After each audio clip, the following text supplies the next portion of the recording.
Once there was a hunter who saw what others could not. With a magic case in her backpack, she roamed with wild abandon into the great unknown.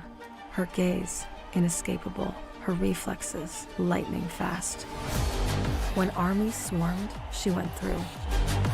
With eyes open wide, hands steady, holding, watching, capturing everything in sight.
The Crucial Pro DDR5 RAM kit comes with a sleek, modern look that will complement any build.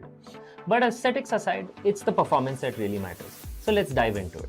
The default JEDEC timings are 46, 45, 45, but it does come with 2 XMP and Expo settings for those looking for a little more performance. With XMP 3.0 Profile 1, you can push the speed up to 5600 megatransfers per second. If you prefer a slightly lower speed but tighter timings, Profile 2 offers 5200 megatransfers per second at 42, 42, 42 timings. We've run some benchmarks and stress tests to give you an idea of how it performs. In general, dropping the speed and tightening the timings with the second XMP/Expo profile yielded better results for us on our test system. Paired with a Ryzen 7800X 3D, we saw anywhere from a 1 to 5% performance bump depending on workloads. All in all, the Crucial Pro DDR5 64GB RAM kit by Micron is a fantastic choice for first-time builders and enthusiasts alike.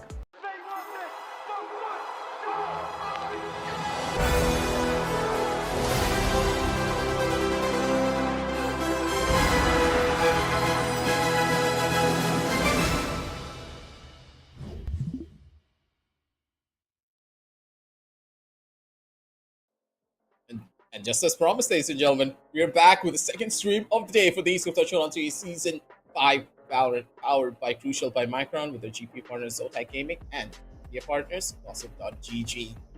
First initial best of 3, it was a thing that went to the distance. Deadlift versus X2, where X2 won out in overtime. Number 1 for the team just really showcased that individual brilliance can really take you the distance. Your opponents get a bit too overcomplacent in the position that they were in. They gave that false sense of security and then snatched it away from Deadlift right at the very end. But now, in this particular matchup of Nearest BUSTAND going up against 120 FPS, it could be a completely different story. That's why here at the Esports Club, you need to hit that like, hit that follow, and hit the subscribe as well, because the action just never stops. But at the same time, the action that will unfold in front of your screen is something that will have a lot of centuries. Yep, this is going to be quite an interesting one. I've already been hearing the names of Nearest BUSTAND and 120 FPS from you guys already. I mean, you as well as Azura both have praised both these teams so much. I'm already hyped up to see how their game unfolds today. I do believe that they are one of the contenders for the longer run. And whoever goes forward from here is going to be challenging X-Crew.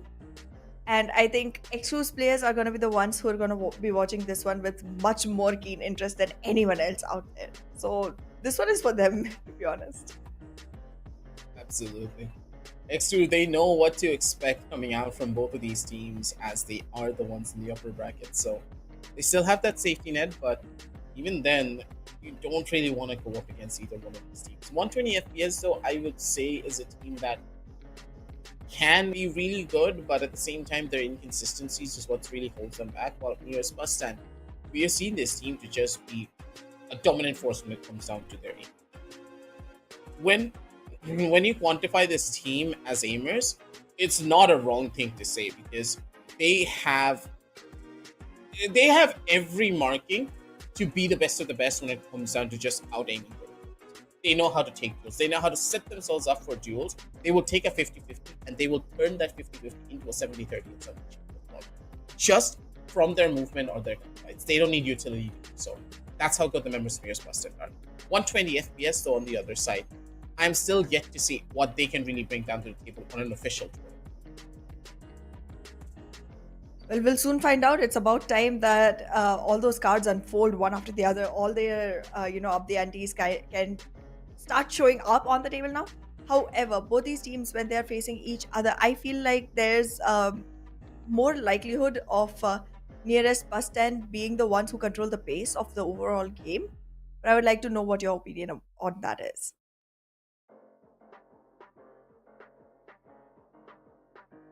Can't really say that just yet as well because the way that both of these teams are, I think it really does depend on the map selection as well because in a way, like, I'm leaning a little bit more towards the side of nearest BUSTAND, but that's just because they have the statistics behind them, right? While 120 FPS just doesn't. Mm-hmm. Well, we'll soon find out. 69G, the player with the most dominance on the level of leaderboard, is in nearest BUSTAND. I am having a lot of expectations here. Even AK Demon was showing up on that chart. So yes, I believe there's going to be definitely a lot of aggression, a lot of frag potential coming in from this team.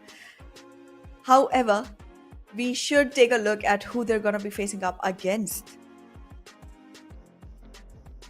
Absolutely. Fox, Greeny, Homeboy, Lindsay, and Prime. Pretty much all of the teamers, all of the members of this particular team, they are known players, but at the same time, Fox is the only veteran that I would see on this particular team. So maybe with his guidance, the entire team can really just come back behind him and have that direction required to take down Giant of nearest BUSTAND. But we can speculate as much as we want. Unless we do see the change happen, it's going to be tough. True that. It's definitely going to be one which is going to give the run for the money to both the teams, and both of them will have to show up with their right foot forward. This is not one that they can take lightly because from here you directly go to the upper bracket finals. You have to be well polished and well, rounded for the overall match. You can't just be good at one thing and expect that to work out in your favor. However, more than that, what's going to matter is the map picks and the strategy behind it, and also how they're going to be able to use those maps against each other. I believe that between these two teams, again, we might see Haven, as we always do. We might see Lotus, as we always do, as they are the most picked maps to go with on this particular series, which we can see on the next slide as well, alongside the agents that get picked most. Do you think there's going to be a change in the third? Because Lotus and Haven are getting picked every single time, and I'm believing that is going to be the pick for these teams as well, but I am sure Ascent is a ban for sure. So what do you think would be picked instead? I'm expecting Bind to make a little bit of a recovery here, especially for 69G, Bind being one of their much more favorite maps.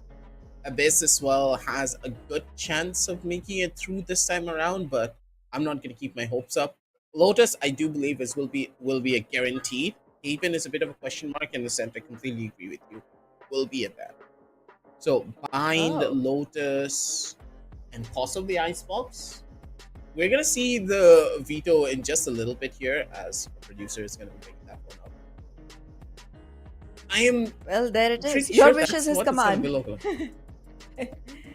Aha! It was Icebox and Lotus. Both of them. We have both of them. We have Lotus and Haven alongside the Icebox. Yeah, toot your own horns. Do that. Exactly. Do you not expect me to compliment you at all? You just go ahead and do that by yourself. Exactly. Hey, Yeah, I've been casting with the Zora a little bit too much. Okay. I will take that as a compliment for him. But in any case, yes, the maps look pretty interesting. I'm happy for the fact that Icebox came in the first two, because yesterday I was waiting to see Icebox. It was the same exact map pick, but just a little bit of scramble in which was where, and we could not end up to Icebox. The first two maps closed the deal completely with a 2-0. I really want to see Icebox. I enjoy Icebox a lot. I utterly enjoy the verticality of the map and the beauty of it all. Plus, it's summer. You were complaining about dying in the heat yesterday, weren't you? Yeah. We'll cool things Welcome off to then. South Asia Starter Pack. This is why I sometimes wish I was in Bangalore like everyone else. They're dying from I'm the not cold in and I'm Bangalore dying from the either. heat. Same Yes, we here. all need to move to Bangalore. We'll all just Well. chill. Bangalore is chill No. not just in weather but also in the way the people there behave. It's a very chill place altogether. However, what's not chill is the heat that the players are going to bring onto these maps in this game. I cannot wait for it. That's for certain. Half of Haven, we're going to be heading on down over into Japan to see exactly what both of these teams they have in store for us. Because on Haven, I do believe that both sides should be very evenly matched. 69G have picked this map. This is their own home turf, but I do believe they might struggle a little bit on this because this is a map where, yes, you can get away with a lot of very aggressive Haven duels, but at the same time, unless you're systematic in the way that you take those duels, you could be in a pretty tough position. We saw this as well coming in from X Crew, where they were showing that they had a very good system in place to play the map of Haven, while that wasn't really the case coming in from the members of Deadlift. So, in a certain way, I would expect 120 FPS to have a little bit of trouble on this map, but they should be fine overall. Jumping on down over in towards the agent selection, though, ladies and gentlemen, to see exactly which agents will be picked up on this. I'm expecting a much more standardized composition, but never mind! Enzi! You're cooking something different. I am seeing a Euro as well, being hovered upon. Homeboy, bring it in, bring it in. Yes! Today is my lucky day. I'm getting Icebox, I'm getting Yoru. I'm so happy. Are they trolling us or Why would they troll us? I don't know, a Euro and ISO? Hey, you never know. It might just be a completely different strat coming up. We just talked in the last match that we want something new for Haven. Everything is just so textbook now. I am interested in seeing what unfolds here. And to be honest here, I would actually want to mention this that I myself find Yoru to be one of the most difficult duelists to go around with. I did not even have an idea of the potential that he brings onto maps like this until one of my co-casters showed me his own Yoru strats and everything, which was Fritz, if you might know. Yeah. I became a fan since then. I've been trying to get good at Yoru since then. I've been trying. And failing, but trying. Euro's really good and a much more of a ranked setting, but as soon as you see Euro in a tournament level of play, that's where he has the biggest level. Like in ranked, of course, anything works if you're really skilled enough at it. You put in the hours, but in a tournament setting, that's where Euro really suffers the most. And I'm hoping that Enzi, the fact that not Enzi, sorry, the Euro player from the side of 120 FPS really just has a proper game plan going into it. But still, an ISO and a Euro, are they planning on going in for a vulnerability, utilize a Euro ult, and then instantly try to kill someone with a Sova ultimate? That could be a combo. I've seen a lot of people do that as well in a ranked setting. Because again, this composition that they're going in for, I've seen it in ranked. It can work wonders if you're in a trio queue, but to make it work in a tournament game, I question I'm just as surprised. what 120 FPS really have in mind. True, I'm just as surprised. And as you were talking, like yes, there are combinations, but they are very ultimate dependent, and ultimates hardly show up twice or thrice in the whole, half. So I wouldn't be picking my composition based on how good it performs just on the ultimate. I would definitely want to keep in mind all the other abilities and utilities as well. And as you mentioned, it's quite a baffling composition nonetheless. But let's see how they're gonna turn this around. A very quick execution coming in from the side of nearest bus stand, and it seems like Site C is gonna be open for their entry soon enough. They're in. They're already in. Oh, never mind. Out just as quickly. Smokes were a little bit delayed on that one. Mighty. He's already ready to take that fight. Ben 10. Oh, wow. No! Wait, he's gonna fight 2! He What? jumped and he found 2! Oi, How is Masters, he why how did you miss alive? that? Last player standing. Masters missed that play. That's completely fine.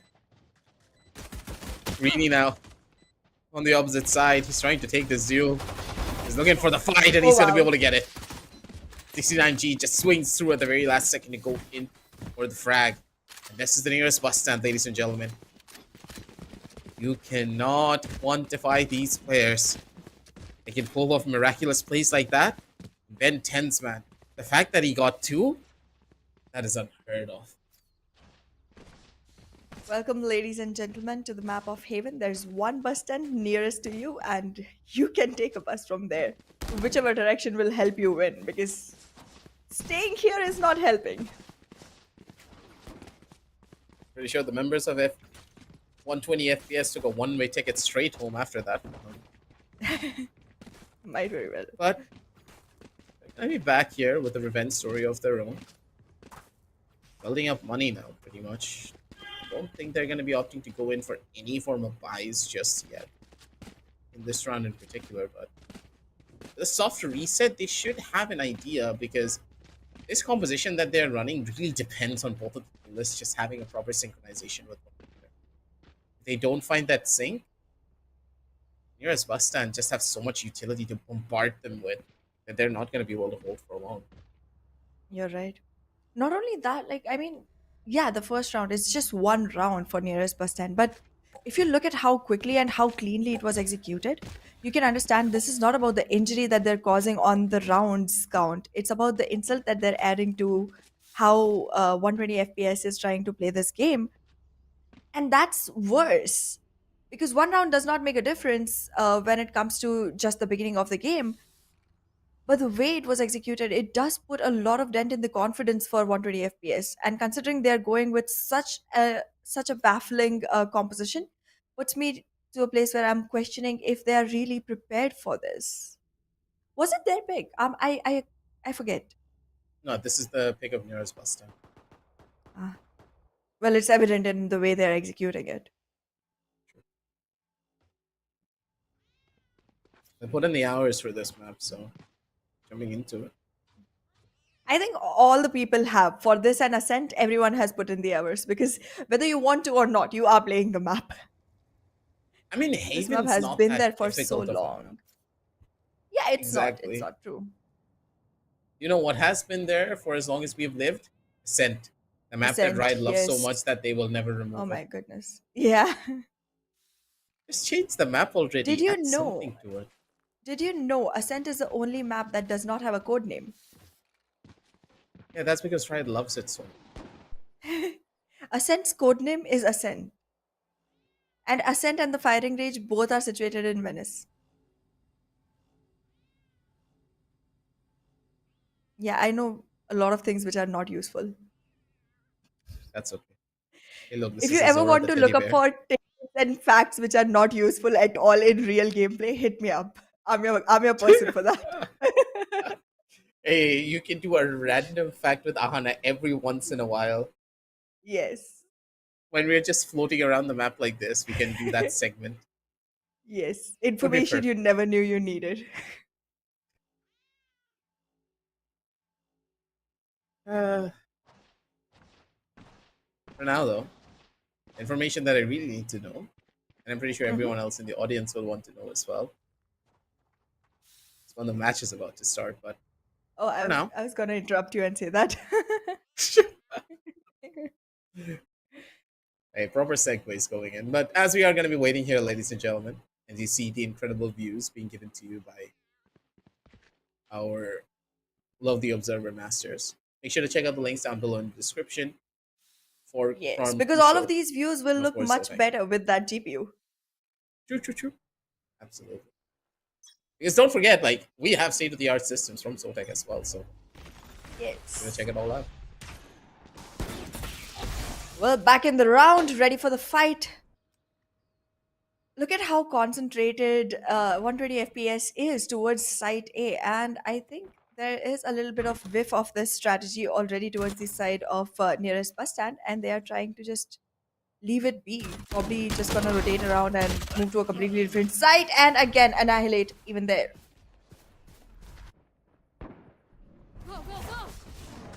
Yes, W keying their way in as much as they want. They're not afraid of whatever's waiting for them on the opposite side. It's mighty. Oh, in the back of Players side, from AKT 120 mid. FPS are lurking in such a big group. It looks like a choo-choo train of its own. Absolutely. NZ now. He's looking for the fight and he's gonna be able to do so. Ben 10s. Waiting on the angle. Pretty much caught out in towards the open. Wait for another duel. 69G in the perfect corner. Anna? I think this is done. We have 3 This members is a good remaining, but sandwich. Yeah, look at that. Beautiful combination between Neon and Omen. Like, Neon just went ahead, created some distraction. Mighty wanted people to look in his direction and then started falling back while 69G got his frag. Nicely done. I'm liking this. I'm liking the way the orchestration is going on from the side of nearest bus stand. They are designing things, they are fabricating their moves, but not that far in the future. It's very instantaneous and still very fluid. absolutely. These kind of methodical approaches is what's really differentiates two really good teams. For the nearest bus stand, nothing really much has changed. They've just gotten better in their overall approach. Prime tried to go in for a little bit more of an aggressive shot, but he's not going to be able to find much here. Rini wanted information, but gets caught off. Homeboy is going to be able to immediately find that trade, a cipher or a killjoy. Both sentinels now have been lost. Full reset once again from either side as a calm before the storm initiates. It's both teams. They're looking to get that first line of information, and whoever gives it up first will call the rotations.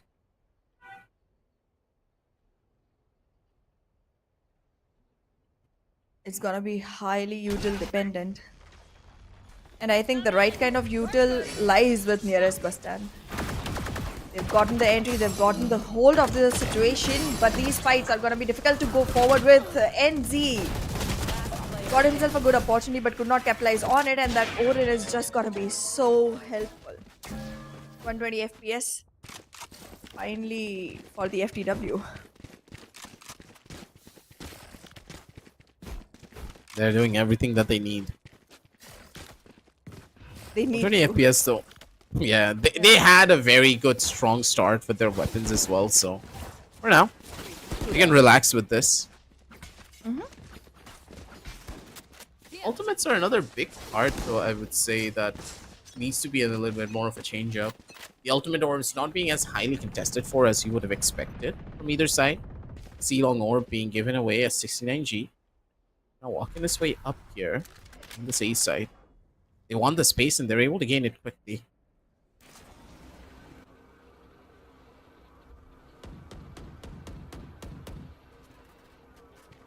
A side hit looks to be imminent here, but they're not really going anywhere just yet as Mighty looks for the fight, but both sides, they've opted for a full cut of noise. I like the amount of respect that the members of nearest bus stand Yeah. are giving to 120 FPS. They're not risking much, and you can tell that the members of nearest bus stand, they are making sure to take this as seriously as they can.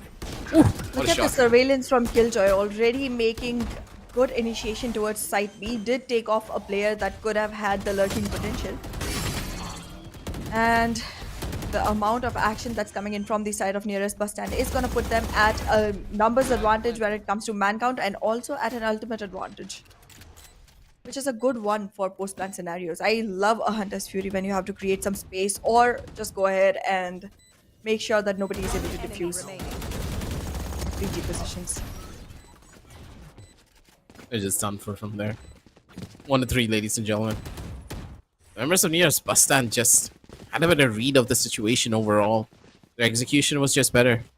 Ben 10's coming in immediately right behind Mighty, and even though Mighty doesn't really have a kill, Anna, none of us can say that Mighty is not doing his job. He's been getting in towards the side, and he has been making space for his team. That is huge for every one of them.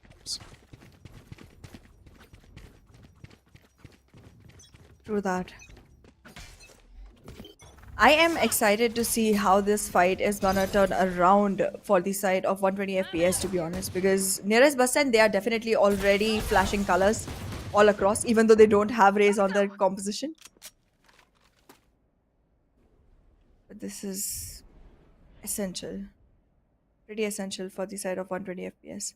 This judge is gonna be very punishing though. Oh no, there's two falling for that. Whoa, okay. ISO survived somehow. Good luck for NZ. I need to see how this one goes. NZ. Looking for the duel here already. Has a chance, but he needs to jiggle this one through for as long as he possibly can. Doesn't really have the weapons, so playing for the long game here. Immediately runs on away. It's a bit more space to play around with. The members of Nearest BUSTAND, they understand they can't really go in for this fight anymore.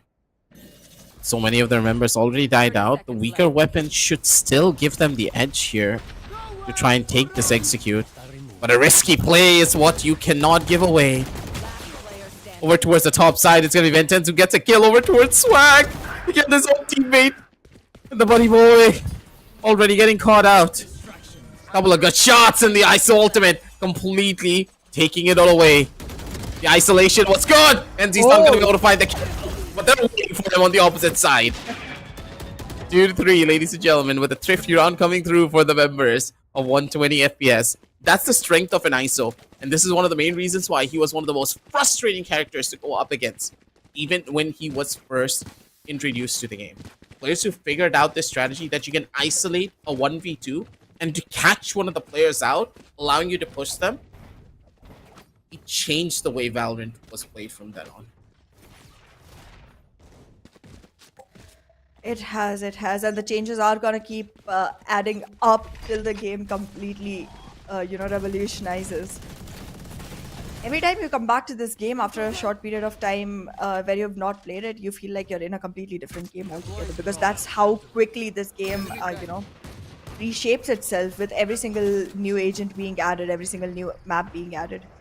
Now the homeboy ultimate, Yoru is gonna get way too much information, and that information is gonna be utilized pretty well from the side of 120 FPS. On the basis of that one ultimate alone, do you feel like this round is gonna be yet another one that gets boarded towards the side of 120 FPS?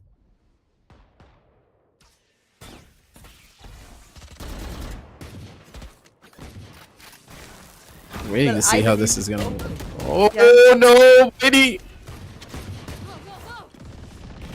That could have been bad. Homeboy, stunned no. through. He's gonna be able to dodge himself out. C-side, now there's good chunk of damage coming in from Mighty as well. Backside control, still yet to be established as Prime.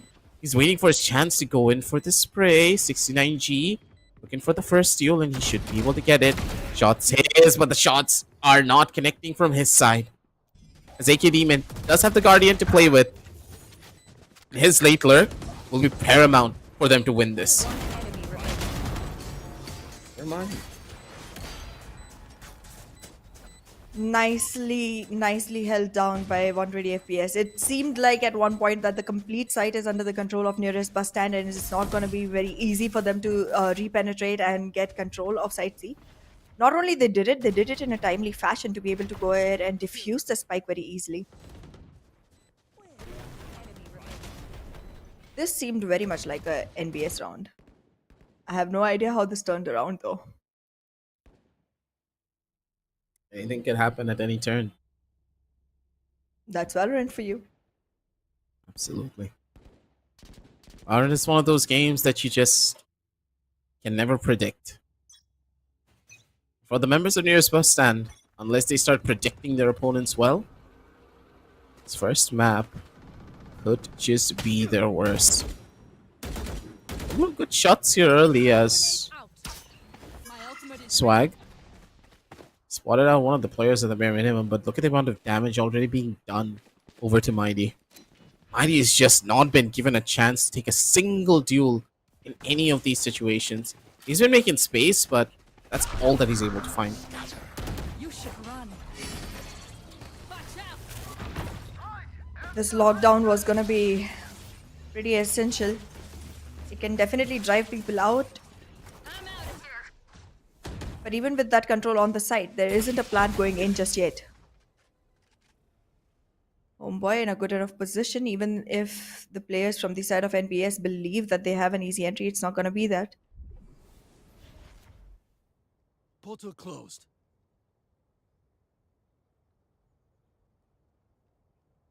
Mighty's might has gone down quite a bit. He doesn't have enough HP to go ahead and take this fight in a winning situation, 30 but seconds left. definitely can bait himself. Pretty sure that's exactly what he's waiting to do as well. Homeboy on the angle, possibly gonna get shot. Mighty went in a little bit too fast, and this tree just didn't come through in the same speed. NZ still causing problems here. His aim really on the forefront of it all as the members of nearest BUSTAND really dropping the ball here. They had all 5 members to try and go in for the hit, but they started to slow down in the worst possible time. It's 120 FPS. They take the lead after a very rocky start as the members of nearest BUSTAND left scratching their head of what exactly is going wrong to them here. Because 120 FPS with the composition that they have should not be giving them this much trouble. Here. I agree.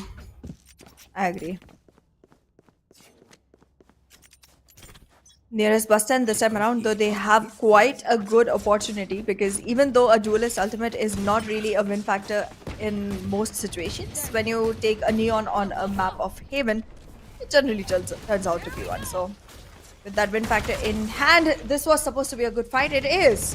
I for a second there thought Fox might just win it. I think he's going to be able to find a kill though. Very crucial and important one. He keeps beautiful. with the flank. He's going to be able to shut down 2 almost immediately. The lineup was perfect. The flank was even better. Zenzi, given a chance to clutch once again, has all of the utility that he would want. 1 kill and the shield's going to be coming up at any second. The contract in hand. If he wants to utilize it, has the timing, has the play, has the shield as well. Possibility of a half is there. He just needs to try and survive. Goes in for the catch and a swing! A swag! With the pre-fire, takes out the shield first and immediately domes him right after. 4-4. It's nearest BUSTAND. They're playing it well. They are. The awareness on the players of nearest BUSTAND, just being able to, in a panicking situation, still be, figuring out which ability to use and when to get the best out of it. I mean, once that shield was going out, there was definitely a difficult situation. But then again, being able to go ahead and just using your recon at that time, making sure that you are able to create just as much panic on the other side as well. Good game sense. He doesn't know what to do in these type of scenarios. Mighty The though timing. gets a good kill at the bare minimum before he does die out, so not the end of the world. Give his team a slight advantage to play around with, being able to shut down the Cypher. Seaside, a lot more easier to take entry upon. NZ, cool as a cucumber, even under pressure.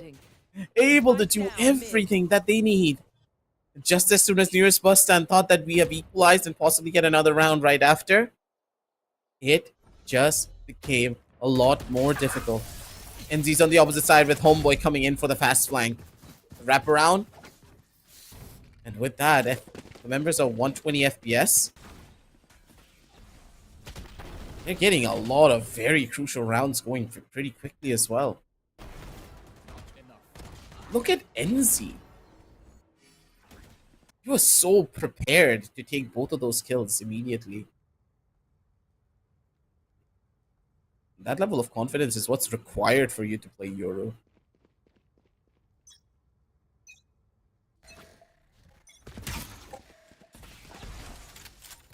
Well, we did have our questions about this composition, but right now it seems like they are the ones leading the scoreline.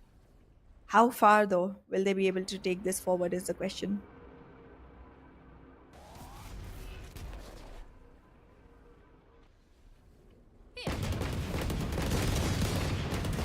It's pretty bad.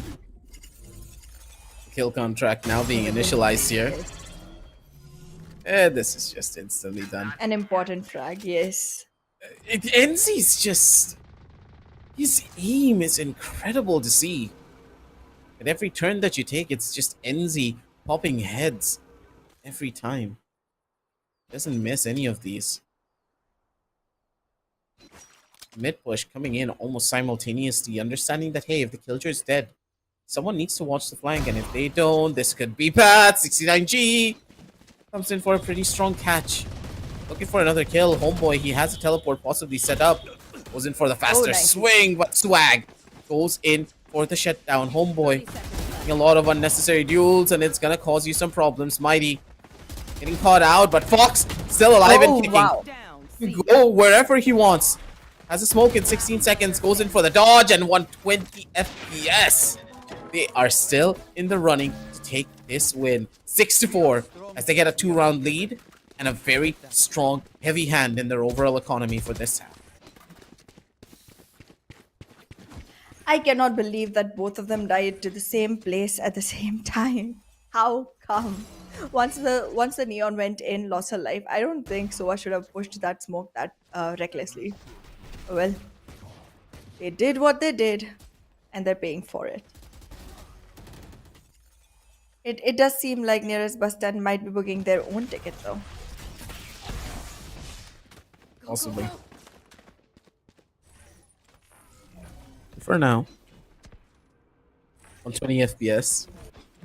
Playing things a lot more decisively once more. This composition, the way that they're playing it as well, they're allowing the neon to just come into their waiting arms. They're not afraid of it. Poor old Mighty, not really being given much of a chance to showcase his worth either. There's no structure to the overall gameplay being presented by the members of 120 FPS. It's very hard to predict. They're playing based upon instincts and the game sense that they do have, and it could be working in certain instances. But if you lose duels like that, nothing in this world can save you, even your own game sense.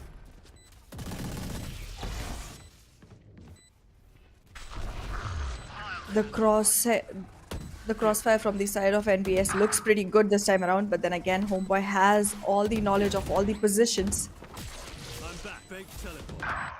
That's gonna take away all the element of surprise, but in the meanwhile, surprise for Homeboy himself. There aren't any teammates left.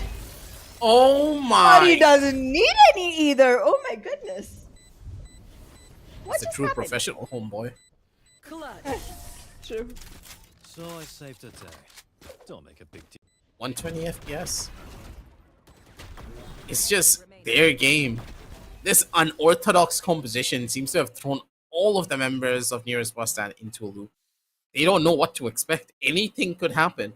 Poor old Mighty's not even been given a chance to shoot his weapon in a lot of instances. If this is how the game is gonna go, I think it's time to throw caution into the wind and just start swinging angles. Because for Nearest Bus Stand, they're trying to take it slow. They're trying to show respect to their opponents, but they're not getting any back. They can do whatever the hell they want. There.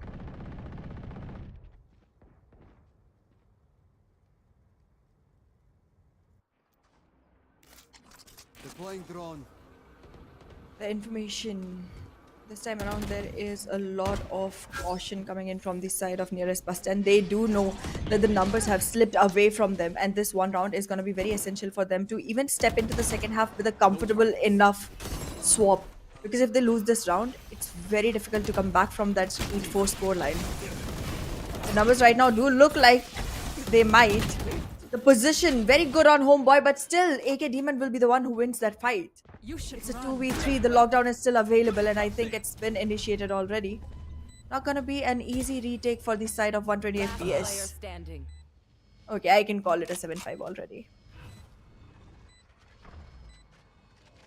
Winners BUSTAND finally found the answer that they needed.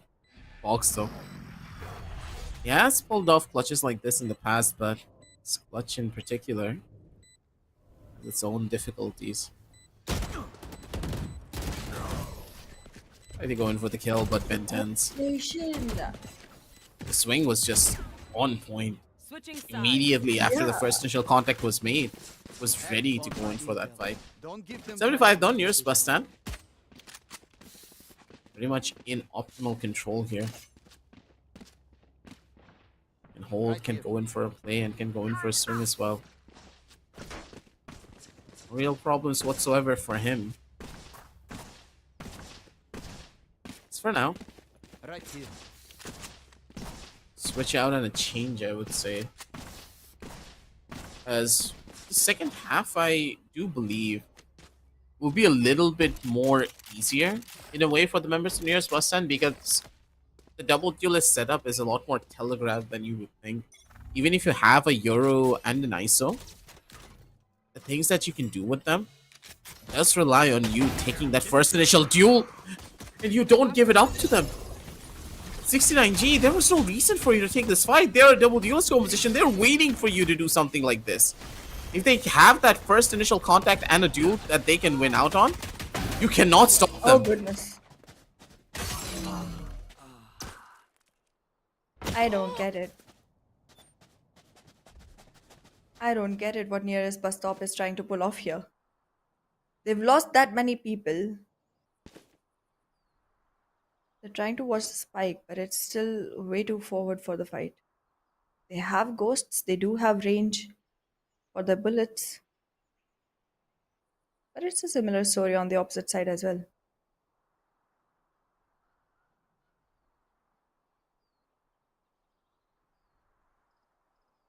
Waiting to see where this is gonna go. Another big full stop It's gonna here. be a B plan. Yeah. 30 seconds left. They're gonna have a free plant to play around with too. Members of nearest BUSTAND, they haven't really been able to read anything that is being done by the members of 120 FPS, which is one of the other big problems here. Scanning ahead. Spend 10s. Has the recon to give a little bit of Oh. space away. Mighty. In what? Big kill over towards the first. Fox. Don't even know what hit him there. Greeny. Are you kidding Unexpected me? peak. He had no reason to go in for that fight whatsoever. He didn't really even need to be the first line of contact. The first line of contact was Prime in the back. Exactly. This wasn't supposed to be an NBS round. I think 120 FPS is just getting a little too comfortable with the scoreline. And they're gonna get a rude awakening in a couple rounds if they continue this gameplay.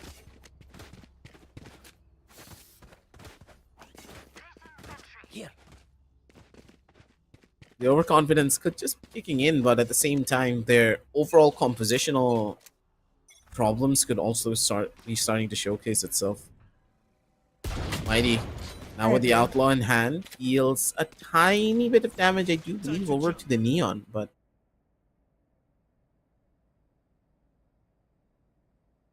Mighty just needs to wait and see how this one goes. First good shot here, Greeny. Not really expecting much. Trying to go in for a swing on that duel. Sheriff, on the opposite side, he wants to pick it up, but it's a very risky one at that. Positions yet to be known as 10s. Having picked off Cypher, already NBS has created a lot of potential for lurking. So it might very well be a good enough situation for them to go ahead and work on retake if they want to. However, there is again a great positioning for the side of Ben 10s, but he does get spotted out. About time. I would have expected Mighty to actually fall back instead of take that fight, but he does, and he wins it nonetheless. Mighty for a reason. Here. Here. 30 The seconds slow left. approach from Make It Demon as well. He understands that there's a possibility of them coming straight through garage, but the shots need to connect there. 69G comes in for the big save. Even if some bullets miss, still have teammates to make things work. And see again, the aim on this man is just so cracked. Spike planted. Finding value at every turn. And Wow. look at what! Wow. Straight into the fray. Mighty, mighty, mighty. Color me impressed. Color me impressed. All through that graffiti wall. He just pushed in. He knew his position was being revealed. And he just did not want to hold back. Took advantage of that, caught them by surprise, and just made his mark nonetheless. One enemy remaining. Oh, beautifully done. That's a beauty of Mighty. He randomly starts to show up out of absolutely nowhere. And when he starts hitting those shots, it'll make your jaw drop. CC9G also had a very quiet performance here for this particular map. Not only he's the one who's at the very top of the scoreboard, but not really feeling at its highest point, I would say, for his overall team. But from everything else, both of these squads are so evenly matched. I'm pleasantly surprised. Wasn't ready for the play that they were in.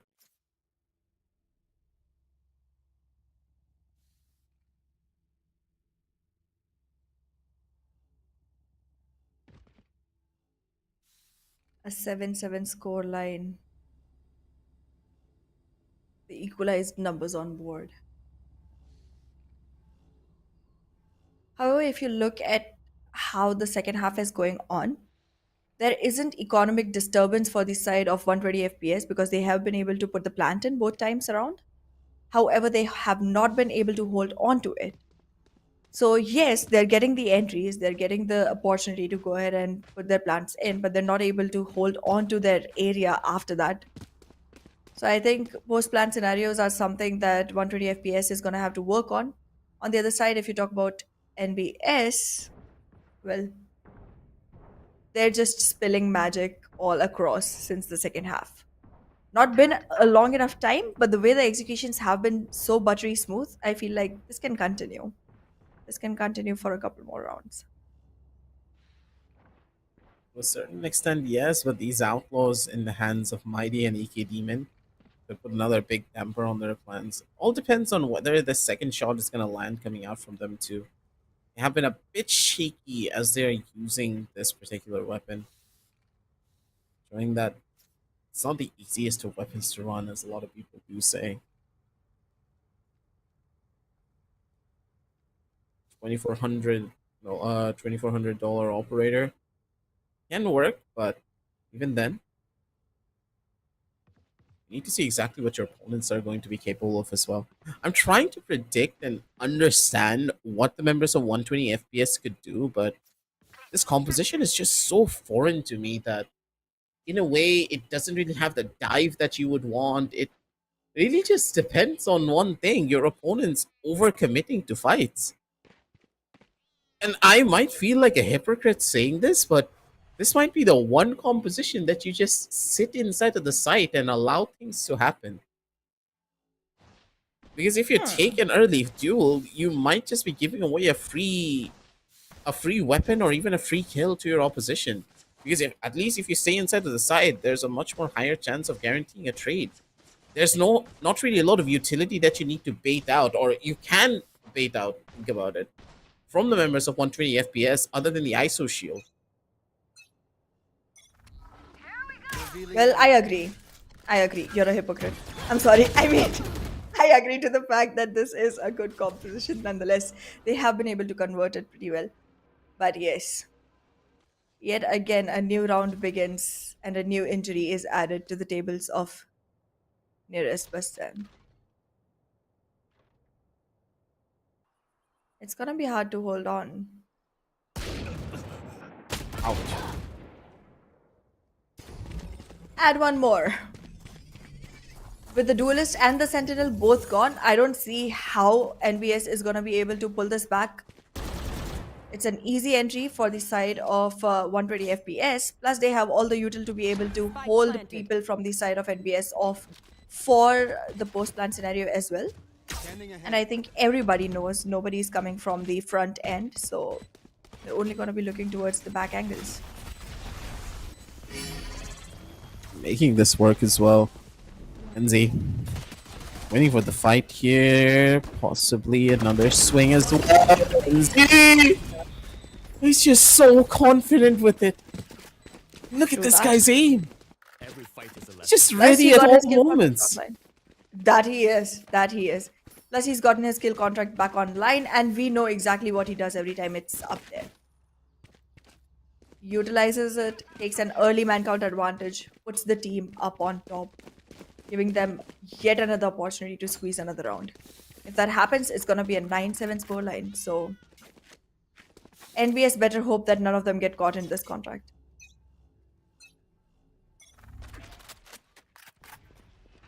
Just needs information of where the first contract's gonna be at. Garage is like one of the safest bets to take, as some person will be close by on Garage or the Garage window. Chances of a kill contract, pretty much imminent here. And as soon as they catch out and see the Killjoy, they're pretty much done and dusted on this one. And go for the fight, and they're gonna be able to do so. One person already taken out. A 1-for-1 trade possibly coming in from either side as AK Demon. He does get the kill, but will get instantly taken out in the process. For trade, blow for blow. It's all up to Homeboy to go in for a big clutch once again.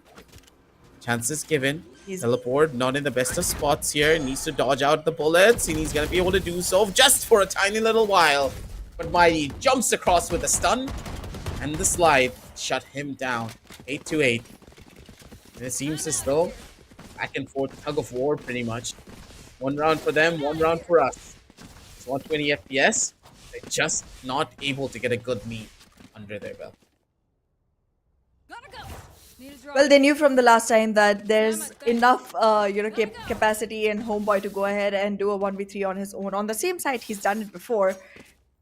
NBS was careful this time around. They did make sure that they were using all their utility to make sure that it wasn't a win for the side of Homeboy, and they were able to confirm that. In the meanwhile, though, 120 FPS, yet again trying to claim that advantage on their side. This is so dicey. We're starting a match, and the first map itself seems like it's so 50-50 for both the sides. There's no added advantage for anyone. Another big hit coming in from Ben 10's here. 69G just completely trying to get a bit of a trade for his teammates, but none of the trades just worked out in their favors. The members of nearest BUSTAND, even though they were able to flood in towards the side, it was an absolute bloodbath favoring the members of 120 FPS. They blink and you miss it pretty much. Seki Demon now stepping up to the plate here. Has the chance. Knows the first position, but recon bolt slowing him down even further.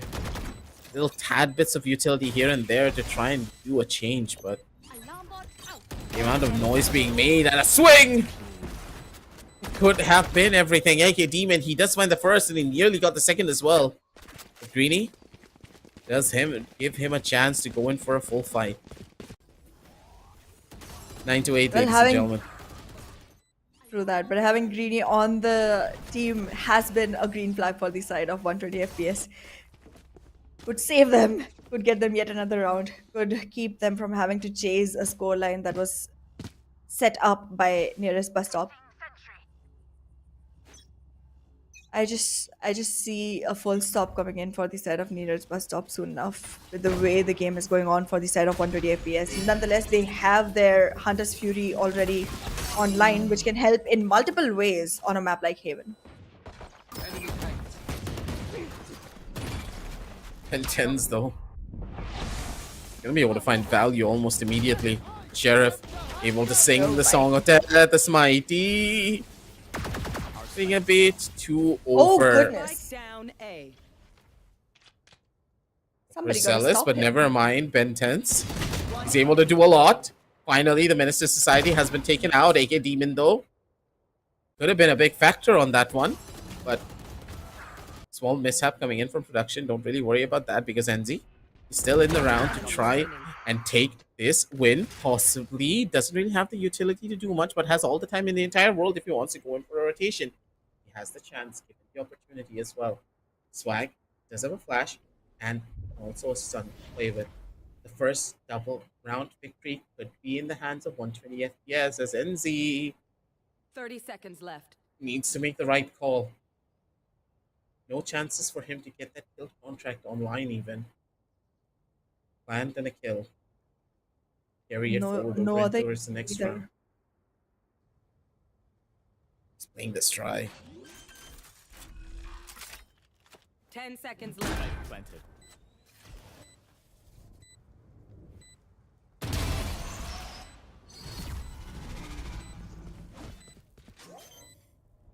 He tried.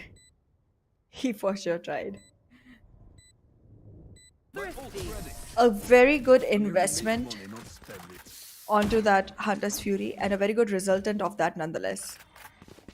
Did put a good advantage towards the side of nearest bus stop, and they have been able to convert this round. But I don't believe in the replication of this as much because of how those ultimates take so long to regenerate and be back online.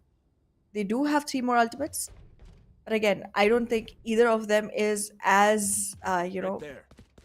institutional in actually bringing the numbers down that much as the Hunter's Fury did. Even then, the fact that Ben was able to find 2 players with the Hunter's Fury, that's unheard of, especially from the angle that he was in. 1 can be guaranteed, but 2 really swayed the tides in their favor.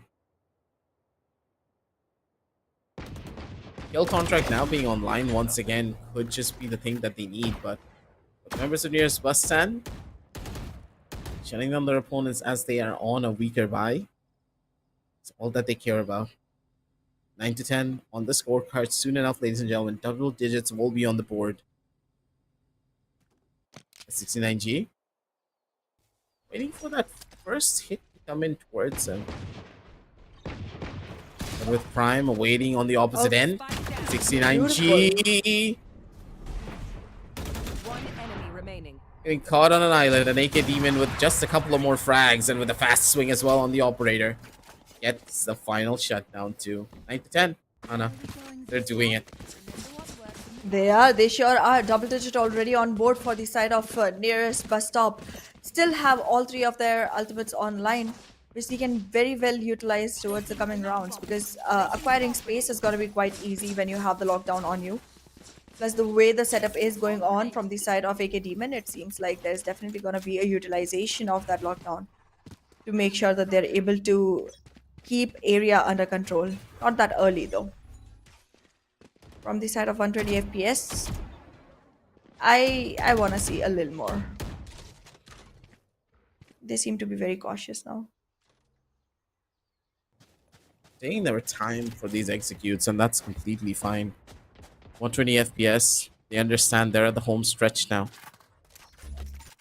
Playing the clock down to the very last seconds. That's how the game of Valorant goes when it comes to being as systematic as possible. Still, map control needs to be established soon enough, as Homeboy is going to be the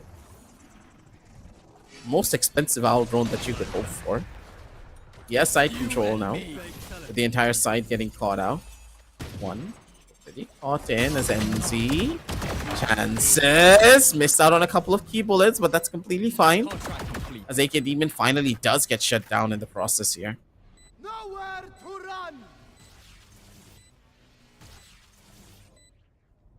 It's pretty important for 120 FPS to make sure that they buy as much time as possible, because the numbers are not as good for their side to be able to just claim that victory on a good probability. They are using all the util they can to keep the push away, but look at that Ninja Diffuse. It's halfway done, but still the spam through the smokes is still going to result in enough frags for 120 FPS to go ahead and get their plant in. It was half diffused already. They just could not stay on ground anymore after those Odin spans.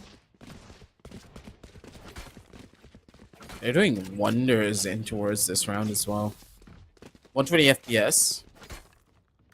Every single time you would expect the members of nearest bus stand to try and take this victory away.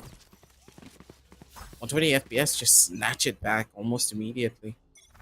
Every lead that they're able to find, there's always an answer. That's why I do believe that all 3 maps pretty much will be guaranteed for this particular map too. This particular best of 3, sorry. It's the way both of these teams have been playing, their approach very similar towards the game. They take their time to understand their opposition before opting to go in for any form of fight. Enzi, even though he's playing solo with just an Omen to try and back him up a little bit with a trade, it's still such a scary side to go up against Niso.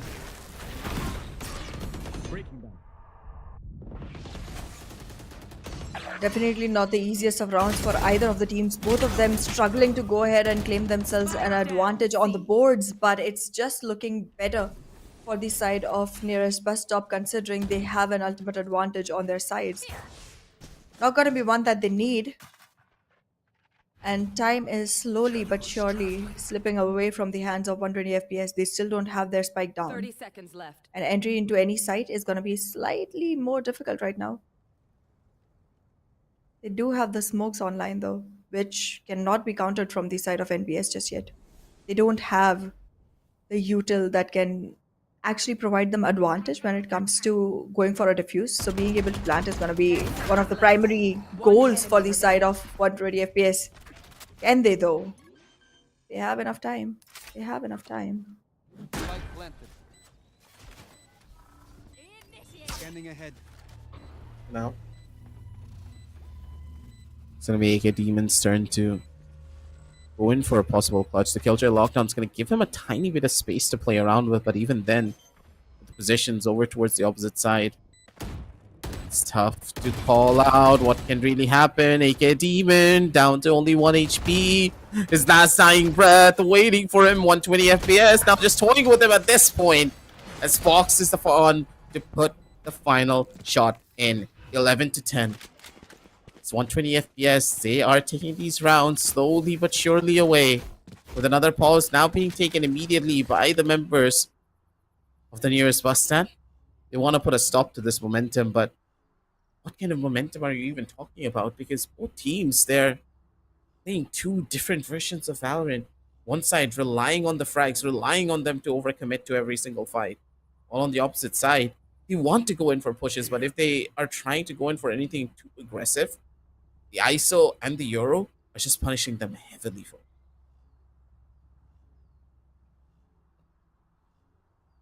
I cannot believe that with such a different composition on both the sides, they have still been able to be so close to each other when it comes to the end results of every half. They know their game. And as you mentioned in the beginning of the series, they have put in the hours.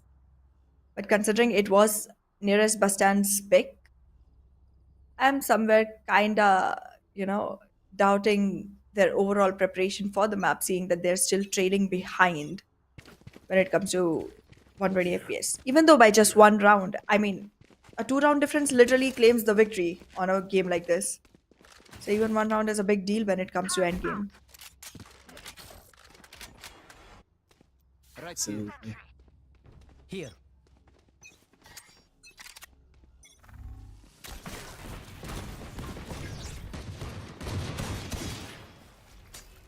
Cutting through. Going for a very fast rush in towards the seaside this time around, though. Destabilizing. It's the hold. Present. Ready. Waiting to go in for the early hit here. It's 120 FPS. They are just waiting for the find. Mighty playing the mind games here. Makes the noise, catches out Fox. And already that's the first body gone. They need to try and go in for this hit. Homeboy understanding the situation, needs to go in for the push. He's able to find value. All the kills lining up 1 by 1. But 69G and the swag are still alive and kicking. Mighty comes in as the bait. And 69G is the one who shuts down Greeny. 11 to 11, ladies and gentlemen, as the members of nearest bus stand, they are doing it. Piece by piece, they are taking back the map of Haven. Okay, I take back whatever I said just before this round. Because again, yes, when it comes to skill, when it comes to being able to take those kills, bringing in your A game, both the teams are doing very good. You can see it on the scoreline. But when it comes to these mind games, I mean, that was amazing the way nearest bus stand is going ahead and using it. The only time I'm seeing such baity information collections from the side of 120 FPS is when the Euro Ultimate is online. Other than that, I'm not seeing similar kind of mind games where one player is willing to go ahead, bait themselves, collect information, and get the other person the room to go ahead and secure that kill. I think if they're able to pull this off a couple more times, nearest bus stand might still be able to take home the map that they picked for themselves. But it's just, again, not at all written in stone. Not at all. Both the teams are just doing so good on their own halves.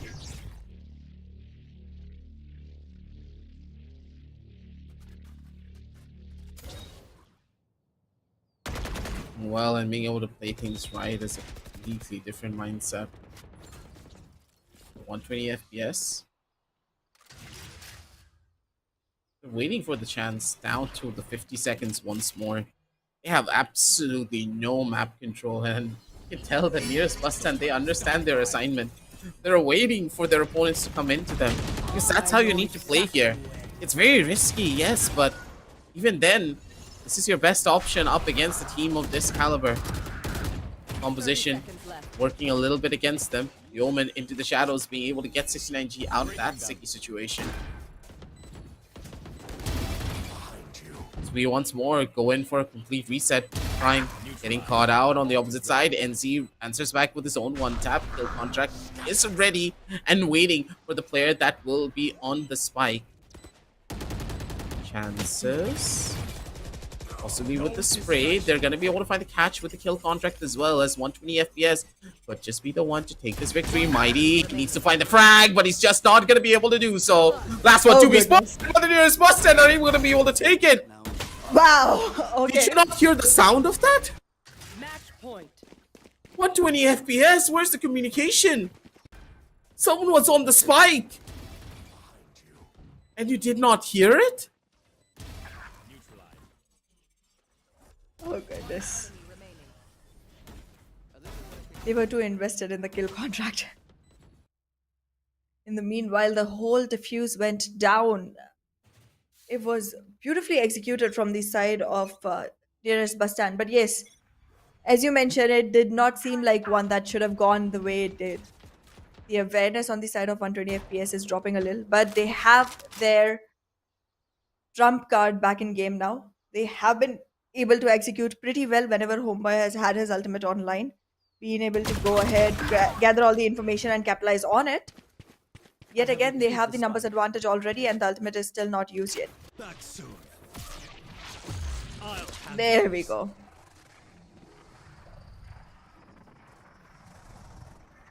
Waiting for the Time around- chance here. Yeah, NBS this time around is taking it really slow. They know this is what happens every time that ultimate is online. They are going to make sure that they don't give up any information at all whatsoever and make their move after that has been utilized.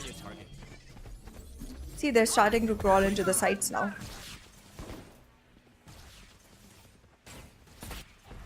They're able to do pretty much everything that they need now. It's Mighty. Spots out one of the players as Fox. Position's already revealed for this one. Seconds left. It's 120 FPS. They want the chance to try and go in for this fight. And see another big frag over towards 69G. Mighty, good for a kill, but he does not really have the smokes to play around with either. Prime gets another big frag on his own. It's all up to Ben 10s to maybe pull off this clutch in a miracle to get them over to that finish line. Otherwise, overtime could be imminent at any second. First flash, giving away the information. One already spotted. You should know exactly where the last two members are. It's all about the hold. Flash was perfect, gorgeous in every regard. As they're playing the They mind have way games, too much util. one towards one close, one long. He has no business trying to win this. Time of the essence as Greedy goes in for the final headshots. 12 to 12, ladies and gentlemen, as overtime has now been initiated. Overtime. So close yet so far for the side of nearest bus stand. They were almost there. They were almost there.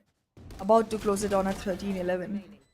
From a place where they could not come back from, they could again hope for that clutch from the side of Ben 10s, but it just did not happen. And as you said in the beginning itself, this one is going to be a close one. I can already see a long run for the close one.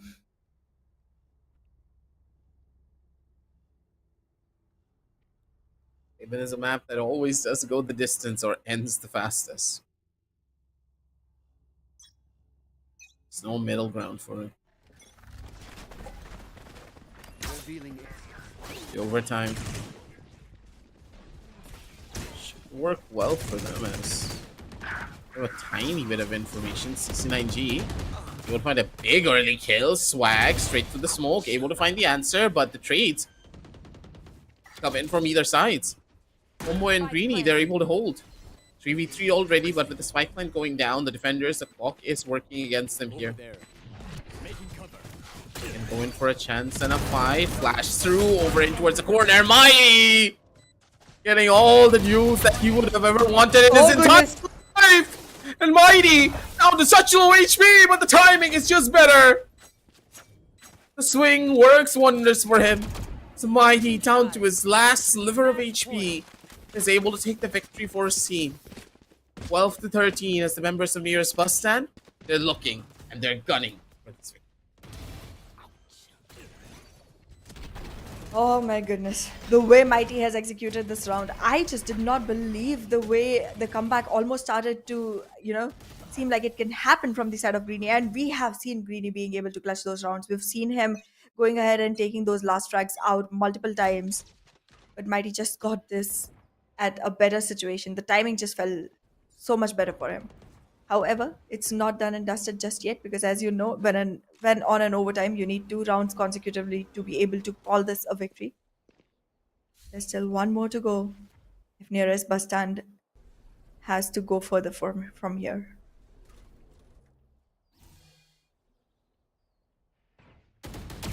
Oh, there's too much util there. It's gonna be able to clear everything out almost immediately. Here's BUSTAND now. It's that big hurdle of being able to finish.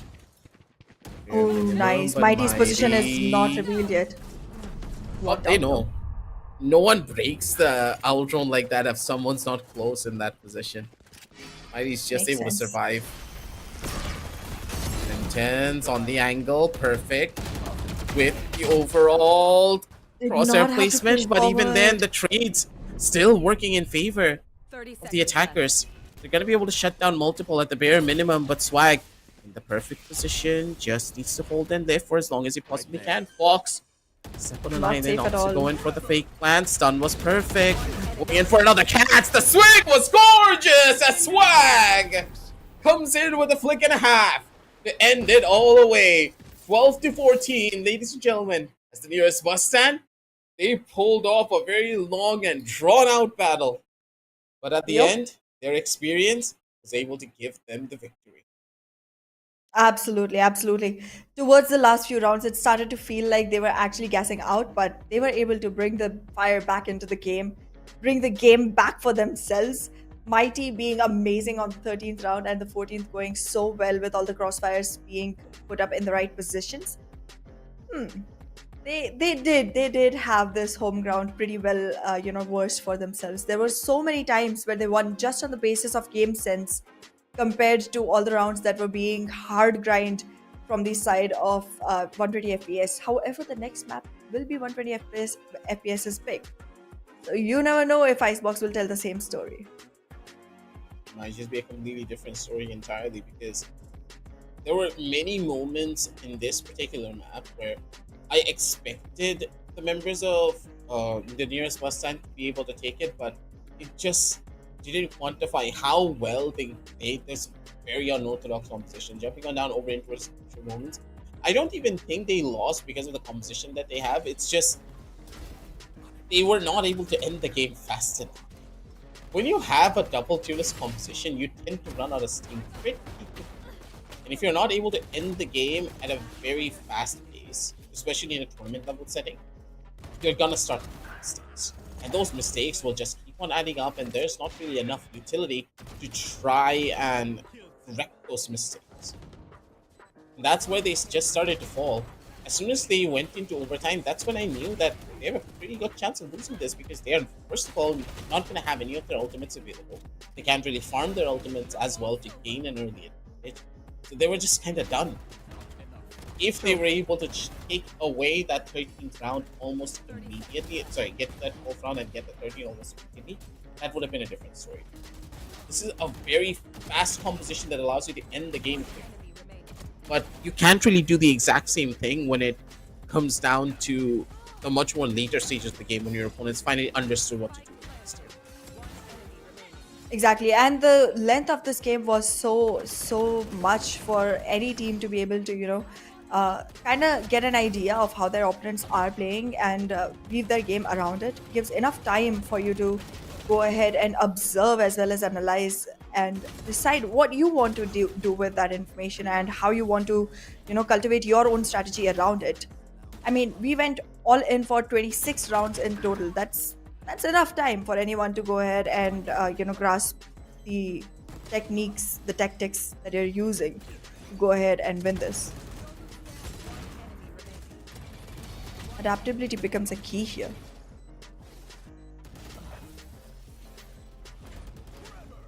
Absolutely. I do believe that Swag is the most adaptable one at that. The guy's frags were just gorgeous to look at. When you were stuck in a corner or when you needed him to utilize this utility, he always came in head first to make sure that it works out for his team. But honestly, I'll have to say that it was a very labored victory coming in from the members of New Year's BUSTAND. It's a far cry from what we have seen from them in the past, where the team was a lot more decisive in what they wanted to do. But up against an unknown composition, this is the best play that they could have made, and it was done pretty well. As we head on down over into Icebox, I want to see whether they are going to be running a much more of a different competition compared to what we normally used to on the map. Icebox, double duelist could be on the cards as we jump on down over into the scorecards for this particular map, because Icebox is a map that doesn't really warrant a lot of changes. But if you have a player like NZ on your team that can drop 28 frags by himself single-handedly on an ISO with a 305 ACS, I believe you can run anything. I am starstruck right now. Give me a minute to get my head back from wherever it is right now. I mean, this is absolutely amazing stats coming in for the side of NZ. Does give individual boost of morale to the team, but yet they still have a lot to pick back up to be able to go ahead and squeeze another map in, because if Icebox slips out of hands, this might not even go to Lotus.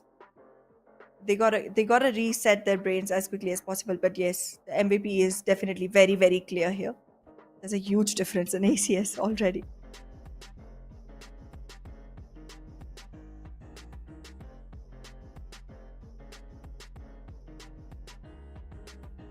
For the members of New Year's BUSTAND, another big change that I want to witness from them is to be a little bit more proactive in their approach now too, because I think they're giving 120 FPS a little bit too much respect, especially after this first game. Yeah, NZ is an incredible player in his own regard, but Mighty's overall potential has been squandered quite a bit. Mighty, when he really started to take a lot of those fights, tried to be his normal self, that's when they really started to win. And you can tell that MVP of this match is, of course, going to be NZ. He had a superstar level performance for this map. No one's going to deny him that. But he needs to carry that exact same performance over onto Icebox. Icebox is where two players are going to be able to completely take over. Your controller player and your duelist player. Your controller primarily being that Viper. A lot of teams in this current meta, by the way, Ahana, have been using the double controller setup. Harbor has been an up-and-coming star for this particular map, and a lot of teams that are not running the Viper, they're doing a double initiator composition with the Gecko being used in some instances, or even a KO. Now, this is where the interesting part lies. I don't think a double duelist competition is going to come through, but only if the members of 120 FPS are going to be running something like that, they could be in a world for hurt, because knowing Nearest BUSTAND, they are not going to be going easy on them. True that. Specifically after the kind of match they had in the first map, which was their own pick, I think nearest BUSTAND is definitely out for blood on the second one. And they would want to finish this up as quickly as possible. Same can be said for the side of 120 FPS as well, because whichever team wins this, if we end up going towards the third map, then both the teams want to be in a position where they can still, go ahead and throw in as much energy into the third one, and it becomes a question of endurance by that point. So they would both want to finish the second map as quickly as possible. But all that remains to see or find out is which one wins it though. True. And if you want to see exactly which is going to be the person to win it all, make sure to stay tuned with us, because we're going to be jumping on down into a very short little break as we set up the game of Icebox for you all back at home. Don't go anywhere. We'll be right back with the Valorant.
And we are back, ladies and gentlemen. As I said, short breaks is where it's all at. Not taking a big one here at the Esports Club Showdown Series Season 5. Valorant, powered by Crucial by Micron, with the GP partners Zotac Gaming and our media partners Gossip.gg, as we're jumping straight on back into the action once again for this best of 3 of the New Year's BUSTAND, going up against 120 FPS. A cooling victory, I would say, that pretty much lasted, what, almost an hour when you think about it, Anna. Not because of technical difficulties, it's because each and every round was drawn out to the very last second. It was, what, almost 20 seconds left into a round before it finally ended, because both of these teams, they showed each other the respect that each of them deserved. Plus, there was NZ, who was an unstoppable force on that ISO. He really encapsulated how good a character can be if you allow it to just run amok on serve. That's right. And I mean, the way the first map panned out, I'm just waiting to see how Icebox is going to unfold, because both these teams, they are showing quite a lot of potential. They are showing quite a lot of skill set in their arsenal. But I just want to find out which one is going to bring the heat to this icy map, because it's very different compared to all the other maps in Valorant. I mean, the verticality of this map, it's not seen in any other map on Valorant, and the way it functions, the zip lines and everything, it gives you one extra tool to play around with. Let's see which agents they're going to utilize for that playstyle. They're going to be going in for a Neon on this map. These guys are truly unconventional in their overall approach. NZ shifting over to the Sentinel this time around.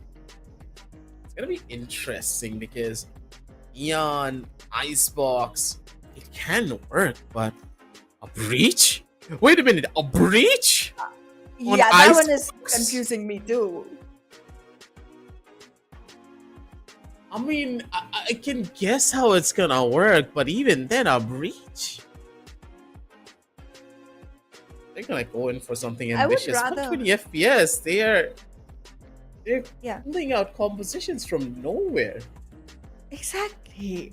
I was expecting something like either Harbor or maybe Brimstone, or maybe a second duelist. I was definitely not expecting Breach. It's probably the first time I'm ever gonna see a Breach in professional levels of play in our region at all on this map. I would even settle for a safe. Breach is just throwing me off. I don't know how to react to that. And I'm pretty sure their opponents are also not gonna know how to react to this. This breach could be their saving grace, or could just be their biggest downfall, because it all depends on how well Fox is going to be utilizing all of his utility. Fox is an astounding breach player. Yes, he knows how to set up his own teammates, but at the same time, to do the same thing on the map of Icebox, you really do need to have that proper practice and dedication. Maybe 120 FPS have been cooking something up that we never really knew about. I kept on telling you, this composition that the members of 120 FPS are running is a composition that is, in my opinion at least, viable on every single map if you have a proper game plan and strategy to utilize it. Because it has everything that you need. It has a fast-moving duelist that you can easily take space with. It has smokes, it has stuns, it has a recon, and it also has a sentinel that you can just swap out at any moment. If you want a Cypher, you can play that depending on if it's Sunset or Haven. If you want to play for a lot more on the lockdown and try to hold down and hunker aside, then you can play the Killjoy. There's so many different things that you can do, but do it here on Icebox? I don't know what they have in mind. I would definitely like to see that on screen soon enough. But yes, Mighty did swap out from that Neon to the Jet. So let's see how that's going to function, because the duelist is different on both sides, and so is the fifth agent, that is Reyna versus. Other than that, the competition looks similar on both the ends. Oh no. That patience paid off for the side of NZ. Yeah. NZ's hands are so steady as well in situations like this. You can tell that he is a Sentinel player. And ISO in a certain form. He's technically not a duelist, he plays more like a Sentinel as well. ZK Demon. A bit too overly aggressive for his own good here. It's caught in a pretty sticky situation. Let's die for it. Swag though. Able to find an answer almost immediately, shutting down the neon before they're able to find a lot of early value.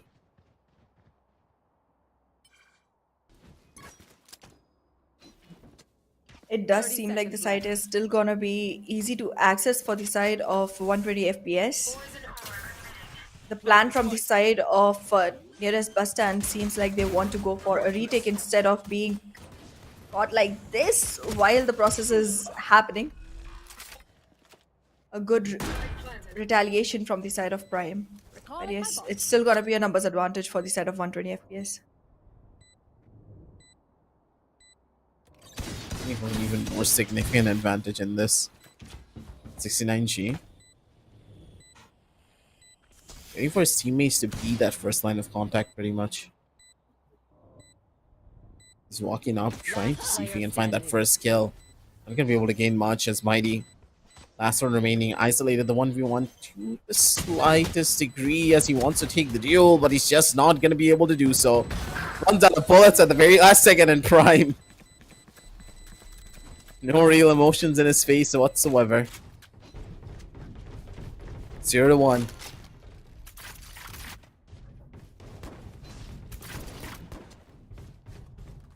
The start has always been good for the side of 120 FPS. But the trail along needs to follow through as well. This is their map nonetheless. We do have questions on how this composition is going to function in the longer run, but right now, on the first couple rounds, I think it's more about just how you're playing overall. Does not really matter what the composition is, what the utilities are. So that's just going to be the taste of it to begin with. Mighty. Way too far ahead into enemy territory. I think Homeboy is already ready for this. Expecting it. It's Mighty. Now in a tough spot, Swag. Tries to go in for a hit, but he's not going to be able to do much just yet. AK Demon causing some issues. Has a chance to go in for a fight if he wants to, but he's not going to be risking much here. He wants one more kill. If he's able to do it, that would be perfect. NBS being way too proactive for their own good. They're literally losing players by walking into the arms of 120 FPS on their own.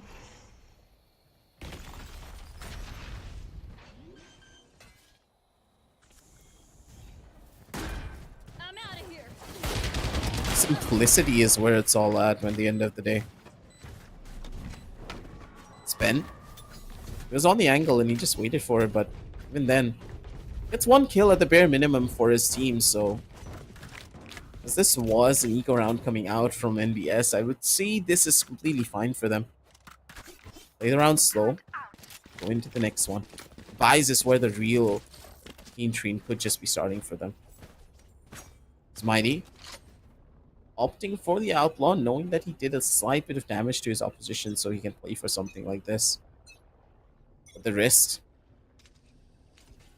it's quite certain that if he doesn't find an early hit here, it could cause problems. But Homeboy going into the waiting arms of Mighty. This is why that position is just such a difficult one to play into. Fox, though, is going to be able to answer back almost immediately. Mighty, none the wiser, even with the outlaw, he's not going to be able to catch up to Fox. A 1-for-1 trade, a duelist for a duelist. It's both teams go in for a full reset.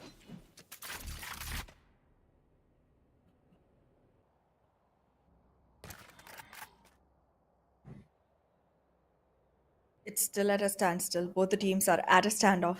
Neither knows what to do. Both are just waiting for the other to make a move, which they can then react on and capitalize on. Being pushed way too far, I think from side A, a rotation towards side B might be inevitable for the side of 120 FPS. Oh no. Losing players after players, I don't think it's looking as good for the side of 120 FPS. Once the weaponry has improved, the gameplay from the side of NBS is reflecting that improvement.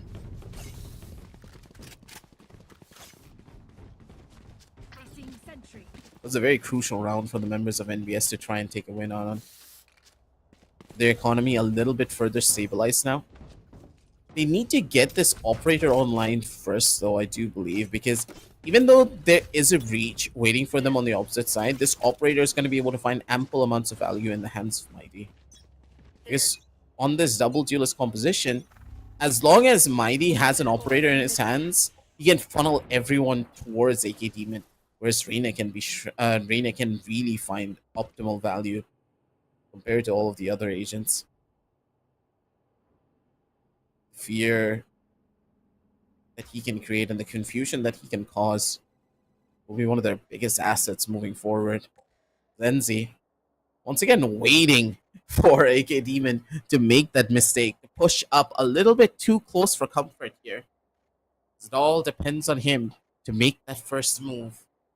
Chances are there. It's NZ. Smell him out, but immediately wanted to go in for a rotation instead towards mid. Gave up on the angle, but AK Demon, depends on him to try and even go in for such a push. Mid control established. And with that, they can go in for the hit in towards the A side. They're playing this extremely so. 120 FPS. It's your game plan now to try and take this entry in towards A, because Mighty is still waiting for you. 30 seconds left. Well, Mighty with all his might is gonna be trying to fight, but this one is not gonna result in his favor. Homeboy takes that down, but still gets traded instantly. This is not looking like a very one-sided situation. However, the plant will go in, or maybe not. Just a little too soon to say that. Swag here, just welcoming everyone to the site with his bullets, leaving a 2v1 situation, which again converts in the favor of nearest BUSTAND. The nearest victory is theirs too. What about the nearest round though? Just see. Possibility of victory just rising up and up and up for this particular team. The shots are just so well connected coming out from Swag as well. Especially after that first game, Swag really has been hitting every turn that he could. And everyone else just riding on the momentum that he has created. 2-2 though, things have equalized, but there's a good chance it could follow the same route as map number 1. It's both teams, they find the early frag, but it'll be AK Demon who really comes out on top on that engagement. Gets the man advantage for his squad and now can go in for a full reset here. The attackers, their hands will slowly but surely get played here. They are going to be running in towards the A side. Mighty able to dodge out the first couple of big shots here. Mighty! These flicks are gorgeous. He's trying to His redeem quick himself timing for is the last sublime. round and the mess up. Swag yet again trying to show up for the occasion. Could not do it, but that diversion worked very well for the side of Ben 10s. And BS, as I mentioned in the last map as well, aggressive, it seems like they are doing very well when it comes to game sense and building mind games around it, knowing exactly when to expect what. That's giving them an upper edge altogether. Caution here. I love Icebox really is one of those maps that awards a team that knows how to thrive in the middle of chaos. Mighty as a player, he loves every single second of it. Standing ahead. Whenever an opponent is not looking at him, he is consistent when it comes down to hitting the best flicks. That is Mighty for you. AK Demon now. Playing a risky game of his own. Needs to try and get out of this sticky situation. He's not going to be able to find the kill. And no one is there to try and trade him out either. It's all up to Swag to go in for the multi-frags, hold things down for all of his members. And he's going to be able to do so. Alive and kicking. He deals damage before he gets shut down. And Mighty comes in for the instantaneous trade. 2 for 2 as they need to try and hold this one through. One to be spotted. Prime still alive and kicking, going in for this one. His position not revealed whatsoever. Timing is present and Mighty, he's ready for it too. Swing across, last one already being given away position-wise. They just need to wait. Don't risk anything. Take your time for it. Mighty got caught on the edge of it. Could not run out the lockdown. But he's back in action alongside his trusty dual initiator. Both of them have a very good variety of angle for themselves to go ahead and execute from here. Cloudburst is going to give them a moment Player to standing. think about their actions, but this is going to be turned into a 1v1. Shock dart on one side and then push from the other. This is going to be an easier one, but Nicely why? done. Why the shift on that crosshair placement? Oh my god. He had it at head level. For some reason, he was wondering if there was going to be an uprise in the angle. I don't know why. He expected the killjoy to jump up. I kind of understand what he was going in for, but the paranoia is what NZ used to his advantage. I believe that NZ intentionally made noise to jump on top of the box and immediately drop down with a silent jump. He's playing those mind games every turn. That's why both of these teams, they're at each other's throats. Can't say that one team is going to be able to make it work while the other can't. AK Demon, once again, all by himself, pushing up from B main to just get information for his team. He's confident for the duel. 69G, he's confident on his own accord to go in for the kill. It's the first big pickoff, and now they just need to wait. Do not play overly aggressive, because if you do, you could be in a world of hurt.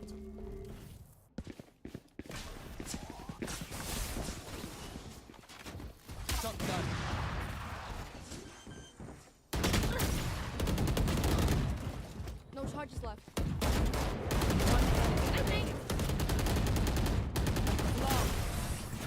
They're doing well on this. This round literally started and ended without us really noticing anything.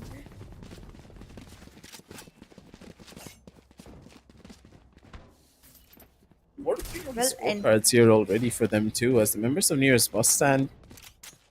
This last round was just them being able to find that early kill. I do believe that the members of 120 FPS, they're spending so much time trying to fish out a kill from the nearest BUSTAND. Now the nearest BUSTAND understand that playstyle. They're waiting for that first initial mistake. 120 FPS no longer have the double duelist composition anymore. They're reliant a lot more on their overall executes to carry them through these scenarios. Because of it, AK Demon. in a hard position. AK Demon gets to get a kill though at the end of the day. But Homeboy immediately trades him out. Mighty with the operator causing all of the problems as well. And with the spike now drop, Homeboy, he's looking for another kill. But 69G is not giving him anything.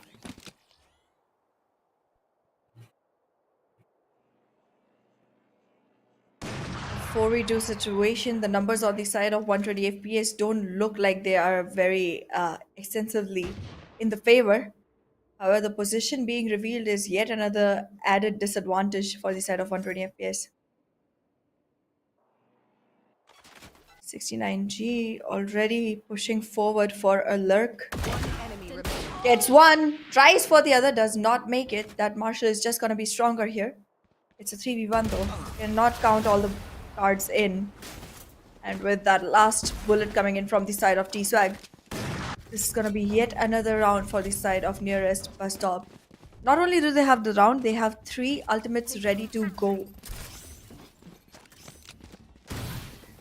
These 3 big ultimates is what's really going to stop the members of 120 FPS from even getting close to them. The Viper Spit is another big one for them as well. Swag, if he's able to set up the perfect Viper Spit when it comes down to the post plant or even trying to hold off the enemy Viper Spit, it's going to be big for them. There's a lot of different factors that could go wrong in this round as well. Because the Hunter's Fury being online in their hands nullifies what the Killjoy ultimate can do for the defenders. Intense though. Good for the early hit, being able to take out Homeboy before he gets a lot of space going early on. Strong Viper Spit on the angle. Swag is going to be able to shut down multiple, and Ben Tens just walks inside the Viper Spit and gets all of the frags. 120 FPS, they don't have an answer. Because the members of nearest BUSTAND are walking away with this victory, one round after the other.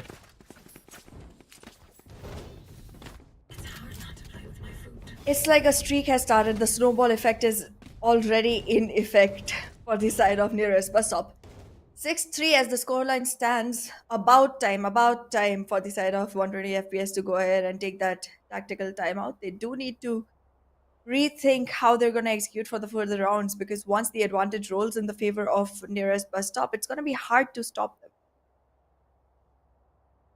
Absolutely. 120 FPS now with this tactical timeout will be given that breathing room that they need, but is it really considered a breathing room at all? Because think about it, Hana.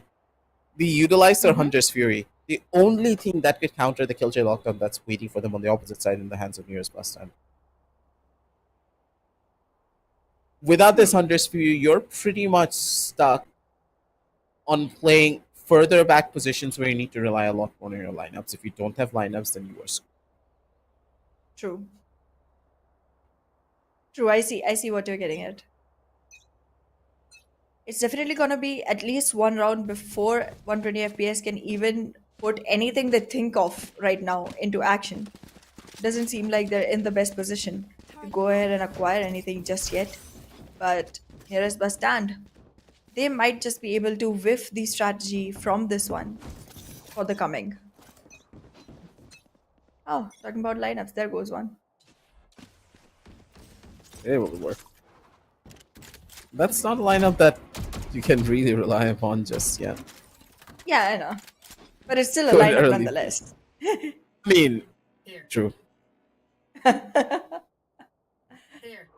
At least we haven't seen any Postman OJ lineups. Oh, yes.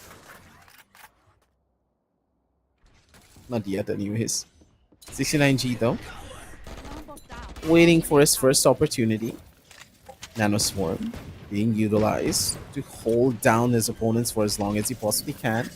I love the utilization of all of the utility. Flash coming through. The dodge was gorgeous. 69G with a double 69G. kill.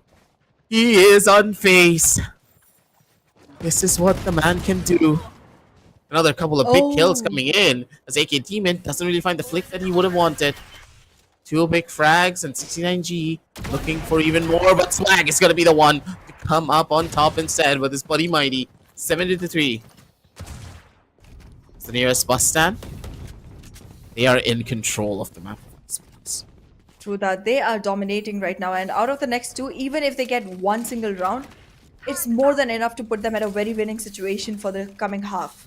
However, we've seen things turn around, even from an 11-1. So can never put the question away. But yes, 8-4 makes things comfortable. 9-3 puts a curse though.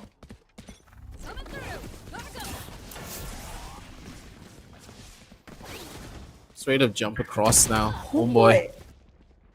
He just doesn't even care. He's This is mad what and the- you can the see it on his dialogue- face. True that, true that. This is the situation the dialogue too soon was made for. He's mocking the players of NBS by being in there that early on. It's none of his business to be in the defensive sites that quickly. He's just not gonna take any of this sitting down anymore. He understands his opponents. I've been getting a little bit too overly complacent in the positions that they're able to hold. Which is one of the biggest problems. The bounce here coming in from Swag as he wants to go in for the hit. Player standing. Tries to dodge out the stun, but he was just not able to. Not in the best of positions either. And 10's on the angle. One more to be killed, but he's just not going to be able to find any. 7-4, ladies and gentlemen. The members of 120 FPS have showcased that they still have a lot more fight left in them. But this breach composition, I haven't really seen anything that makes me want to like this composition over any of the others. Stun is good, but with Neon, I think you have more than enough stun to play this one. True that. I would completely agree. Also, the scoreline is not going very much in their favor either. I mean, the last time around we did question their lineup, we did this time as well. But that composition at least made sense on the map once we started seeing it in action. This one is not giving as much fruit to the fodder, but wait a second, that Operator and Hunter's Fury, early on investments, heavy expensive things bringing heavy expensive results. 120 FPS. Just trying to delay what's evidently gonna happen. Killjoy lockdown now being initiated by Really? 69G. Nah, he's not gonna risk anything. Yeah, I You mean, can it tell makes sense this as is well. the It's last literally round. the last round and a half. Yeah. True. Spike down. Attacker He's not gonna take any chances.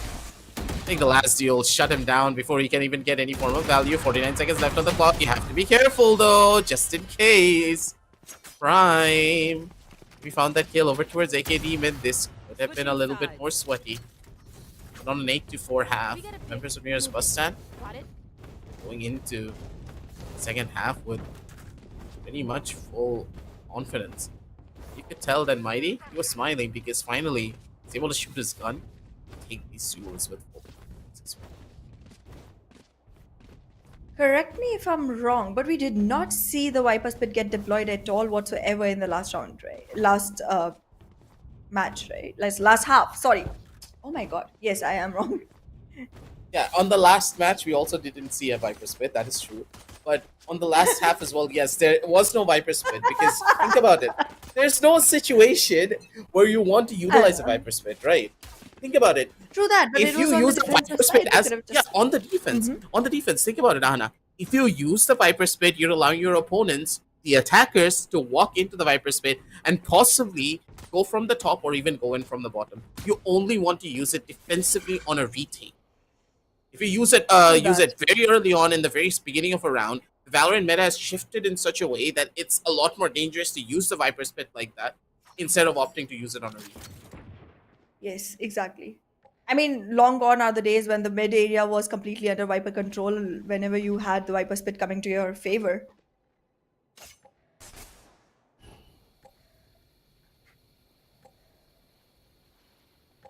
It's still viable to do that, but it's better to hold on to the Viper Spit for your Yeah. opponent's Viper Spit and then you utilize it to go into that. Yeah. He lost his chance to do something like that, so that's why they're not opting to go in for a play as such. But AK Demon on a lurk already. He's inside of the side. He's looking for that first frag, and I'm pretty sure he's going to be able to get it. No one will be expecting him in way towards in. Kitchen. He's way too Oh, deep he has in. it. Oh, goodness. It's all his. It's all his. This is AK Demon for you, ladies and gentlemen. Finally gets caught out on an island here. 69G on the angle. Mighty not making any form of noise here. As long as he's able to survive and hold, it's going to be perfect. But Fox, he has the sixth sense to try and survive on this one. Swag on the fight. He's waiting for the duel. He's going to be able to take it. On from the sidelines, Homeboy needs to get shut down almost immediately. And he's gonna be the one to get broken away as Prime just does not have the time. I do believe this is gonna be a close call. He has been able to take it. 0.43 seconds, ladies and gentlemen. Yep. Just a little bit longer is what nearest bus stand needed to be able to hold on to that area to just, seal the deal and make sure that there's no defuse possible. But well, what happened, happened. Now they gotta focus on what's coming next. That's the only way you play Valorant. You cannot dwell upon the last failure. He just wasted the time there even a little bit. It would have been a different story, but I know, right? yeah, in the heat of the moment, you just don't have those kind of thoughts. You expect that you need to get the kill. Prime. Mighty. He has way too much information right now. Can't really do anything on that information. He's kind of stuck over on the top side of the 69G belt. can? 69G though. Yep. He's been given a chance and he's going to be able to utilize it to its fullest. Dash. Perfect. But shot needs to connect here. Just find a weapon to play around with. He needs to try and live and survive, but he's just not going to be able to do so. Run and gun gives him the edge. It's Mighty. Able to live for another day here as once more we do see Reina on the lurk. He needs to find the opening kill. Shots miss. It's going to be a tough call for them. Fast on the swing, but he's just not going to be able to get wide enough. Oh, It's no. got out and poor old AK Demon. It's just going to get burned through. 8-6, ladies and gentlemen. As one to I mean, this yes, was... they're back in the game. Yep, they are. They are. And this was very expected, the weaponry on the side of nearest bus stand was just not good enough for them to be able to go ahead and take these fights, because most of the combat was long distance and they were still running on those pistols. So, I mean, you would expect 120 FPS to be able to take this. They did take the first 2 rounds of the first half as well, but the story changed right after. So you never know if nearest bus stand is going to be able to change things around here as well. Oh no, 6019. That turret just saved his life. Way to win yet again. Early frag, but then early trade as well from the side of Greeny.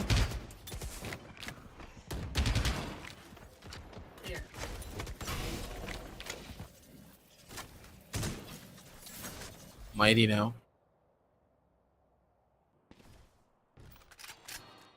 Waiting on the opposite end of this. He's the only one in towards yellow. He's opting to try and pull himself out as bait here. Like the idea, but once more, none of the members of 120 FPS are really biting on this. Taking a lot more of a slower approach in towards the back as well. It's Mighty. Is he going for a swing with his teammate? Smoke comes up. They have a tiny bit of space to play around with. AK Demon goes on the angle, and now he just needs to wait. Mighty being able to find a perfect frag over towards the first, but he makes a meal out of the second kill. He really needed to find that, a free one at that as well. With the missed shots, what's really causing them problems here in every turn. 10 seconds Plan left. now Spike coming through. planted. They have a chance to Player make it dead. work. Double kill, instantaneous. One more frag to be found. Prime down to only 26 HP. One bullet to the body and he's completely down and dusted. This is the nearest bus stand, ladies and gentlemen. The team, when it's down over to the last two players, can really turn everything on its head. 9-6. Turning the tables seems to be their most favorite hobby in the whole wide world. They've been doing that since the beginning, always losing the first 2 rounds and then turning things around, putting it in a winnable situation yet again. However, doing that has not given them a very good, comfortable spot altogether, because 9-6, not that much of a distance for the side of 120 FPS either. It's their map, it's their pick, and somewhere I feel they're prepared for it. AK Demon yet again. Oh my god, nearest bus stand. Every single time they're just walking way too deep into enemy territory way too quickly. I don't think 120 FPS is expecting anyone that early on in the round.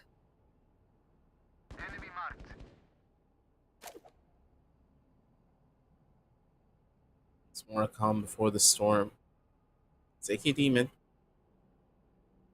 Person to just try and flush out as many kills as he possibly can. AK Demon nice. able to live. He's able to just bounce around a little bit here. Over from the top rope. It's going to be Homeboy who just plays the mind games beautifully.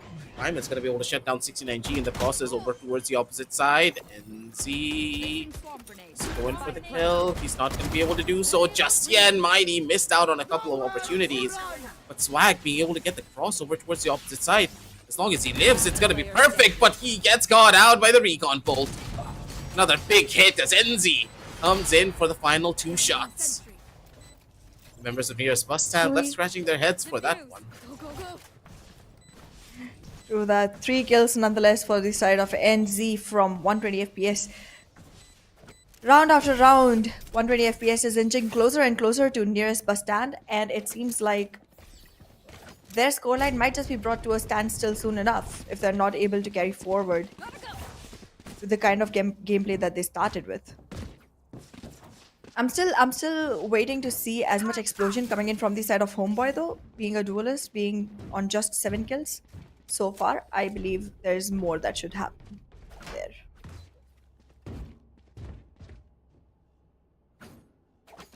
You're doing well with this. For now though, just like a tad bit of a reset. Gonna be able to break out the turret almost immediately, but it's sent a good amount of bodies to try and take it away though. AK Demon wanted an early fight here up against Greeny, but He's not going to give anything up for free. Viper. As long as she's able to hold and survive, will be perfect for them. It's 9G with the walk up. Able to find a forward position and get a gun in the process. Face of Kicks each on the other. cheek.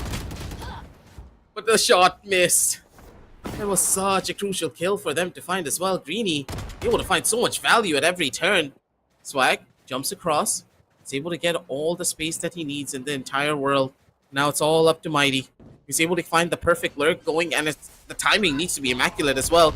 Mighty, he cannot spend too long trying to go in for something like this. Shots need to connect soon. And they will. Greeny catches out Mighty as he was trying to run his way in.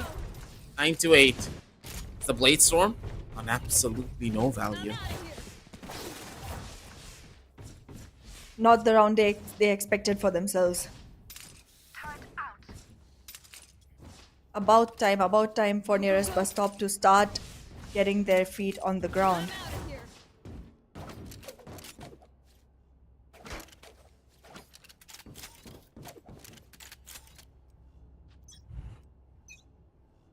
(120 FPS this time around, again stacking up towards site A, trying to gather as much information as they can in the early on stages as well itself.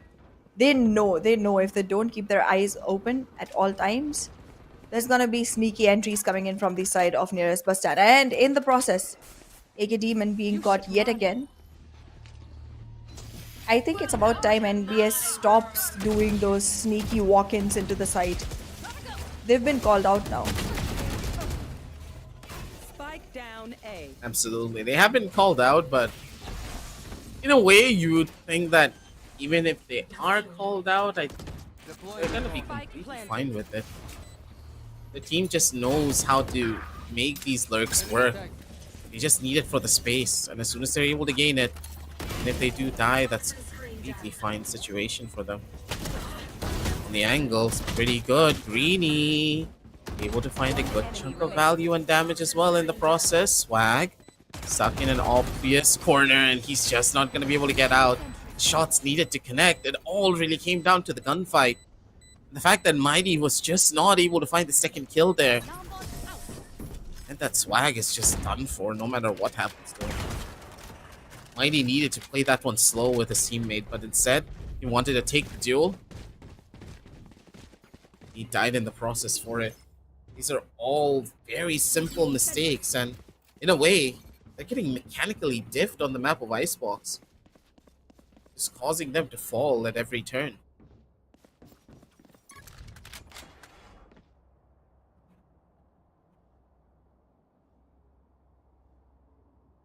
Well, with this equalizer, obviously, it's as expected. Time.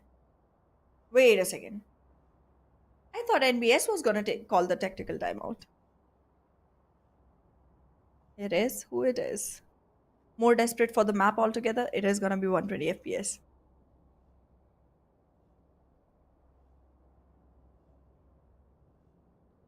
Also, they took the timeout to just get themselves back onto the same page as well.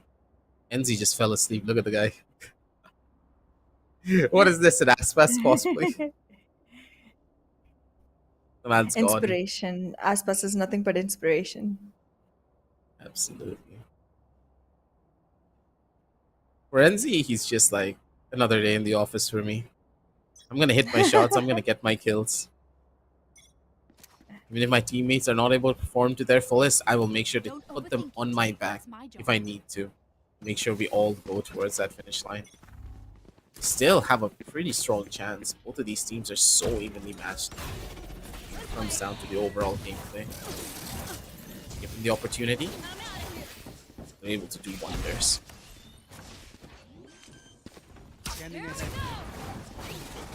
Look at that. Homeboy already on the ultimate, gets 2.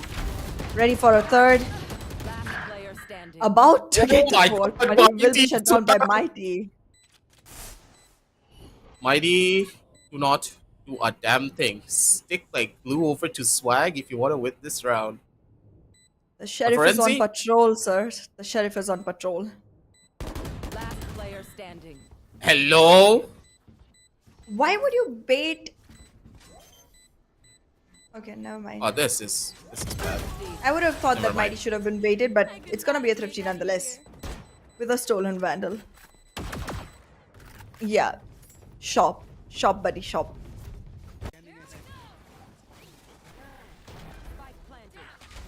With such an explosive start from the side of Homeboy, no follow through from the rest of the team. A great position for nearest bus stop. I just want to see nearest bus stand go ahead and convert at least one more so that their economic stability can reflect a little more in their creds. So far, there's only one player with good amount of creds to be able to carry forward.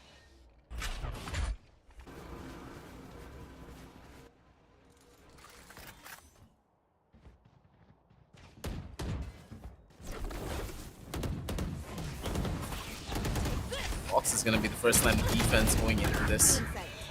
Take a demon.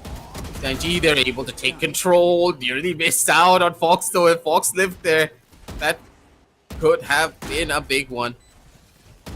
Take a demon on the angle, but Prime with the one tap is gonna be able to find out one more. 2 versus 3 now, pretty much. They need to find an answer quick. I think they already have the play that no one's gonna be coming in for the lurk because of the killjoy. What? What a good hit, NZ. Able to catch everything out.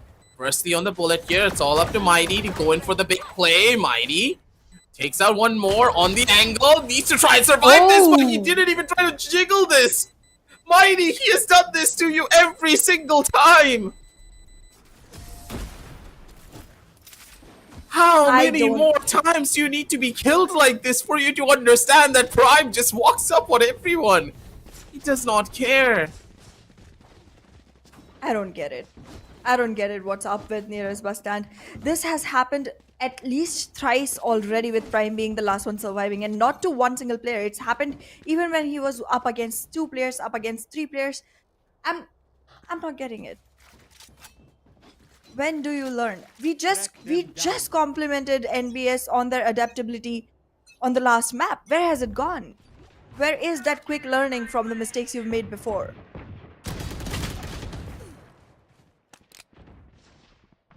Same with AK Demon being the first one to get picked off round after round. It's been a series of rounds now. Last player standing. Spike down B. Dropping a lot here already. Yeah, they didn't even try this round. It didn't seem like they did.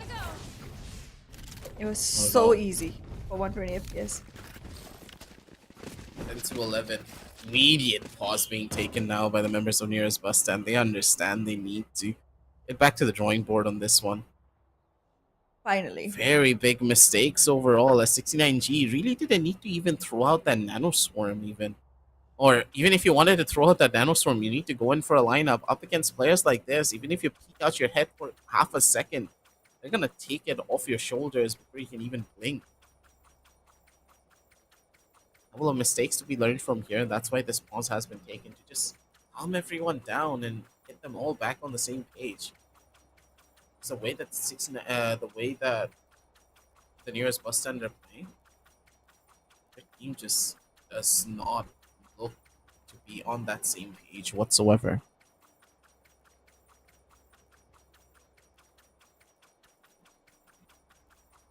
I want to understand what's going on for the side of nearest bus stand, to be honest. I mean, they do generally bounce back pretty well after their tactical timeouts. It does take 120 FPS a couple of rounds before they know exactly what's going on. But now a couple of rounds is all there is. Nearest bus stand cannot afford to mess up at all if they want to close this on 2-0. They do have the opportunity of third map nonetheless. Safety net of the third map is what they're going to be banking on. Good early stun here coming in from the beach at the bare minimum to try and hold them back for as long as they can. Mighty. The top side of the road. So be able to jump across and be a little bit more proactive in the way that they're trying to take over the A side. Dash in hand. Good up to go in for the executive. For them, Taking their time is a lot more important. Doing out the bits of utility, waiting for your opponents to make the first move. It's both teams seemingly have each other figured out. 69G with the plan. Coming through strongly. Big kill over from the opposite side. Flash coming in on the other end. They're just able to bob and weave away. Timing is perfect. They have full control over towards the left side, and no one's opting to go in for the swing. This has gone from bad to worse, and the flawless round could just be in the arsenal for this. A flawless indeed, with the only person taking damage being 69G. What just Not a happened? How drop do you of get a flawless bloodshed. round? How do you get a flawless round on the A side? By being nearest bus stand in a tight situation. Whenever in a pickle, they are always able to perform. And you yourself said this a few rounds ago. You mentioned that in panic situations, they're definitely able to come up back to the surface and breathe well. They did exactly that. But they have to do it a couple more times to be able to seal this deal for themselves. Placing swarm grenades. It's too close for comfort for any of the teams. Both of them struggling equally. 120 FPS just being a little more desperate than NBS for this particular map.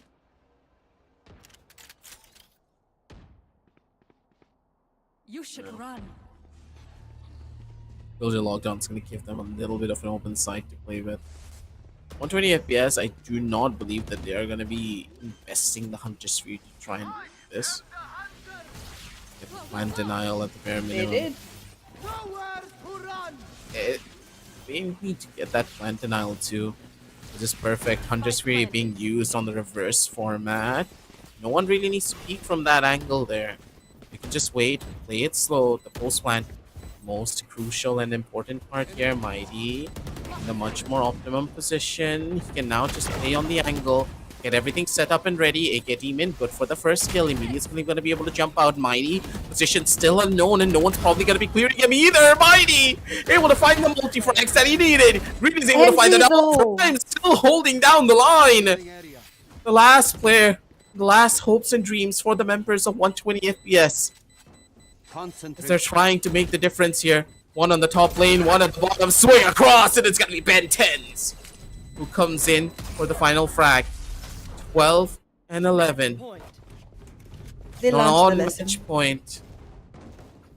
They are doing it now.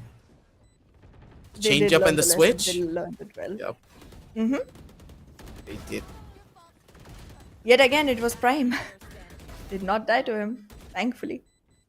But it's 12-11. Do you think we are again going for a overtime? I believe this time it's not gonna go there. I believe NBS got this. The way they've been executing the last two rounds, they seem to have it under control. What's your thought on it? There's a chance, but there's a higher chance we might be heading on down onto overtime. Because of a small technical difficulty coming in from Prime, it disconnect here, so there's a good chance. Momentum break. This is where your opponents will start to overthink the situation as well. I expected Mighty to possibly pick up an outlaw in their hands. Mhm. Because of the weaker weapons that could be on the opposite side. One outlaw on this setup could just be the icebreaker that they need to brute force their way in the side as attackers.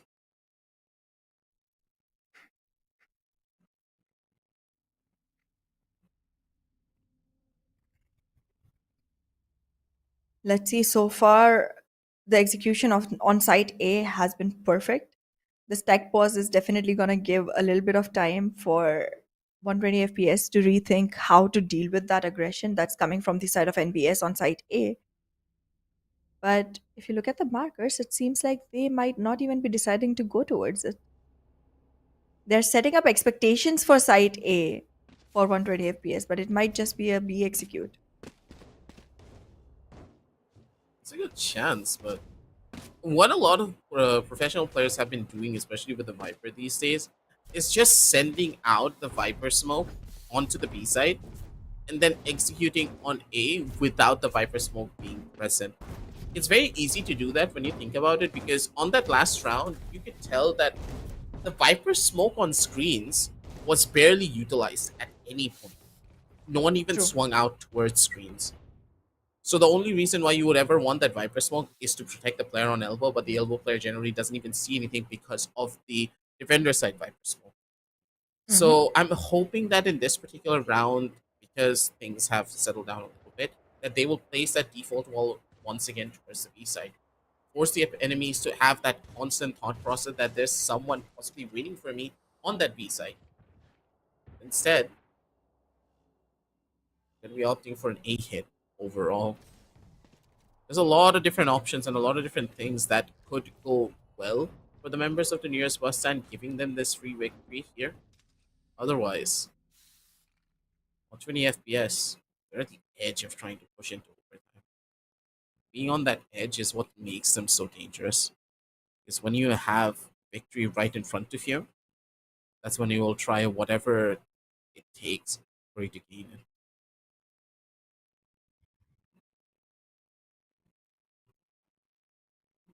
Well, we'll soon find out the moment this tech pause gets lifted. We'll get to see who takes the board. Whether we get to see Lotus or not is also a question that will get answered once that happens.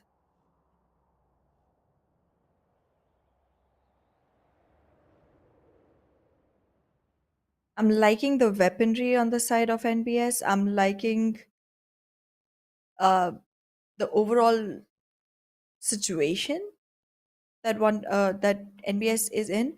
But 120 FPS, they have a couple of uh, points which can result in a great victory for them, which is a single orb or a single frag for the side of Homeboy or NZ could result in overdrive or lockdown coming online, which again has proven to be pretty crucial for the team. And we've seen every single time when 120 FPS has relied on their ultimates, they have actually gotten themselves in a confidence boost area with a little more to execute. So I don't know if that works out, they might just be able to push this to an overtime,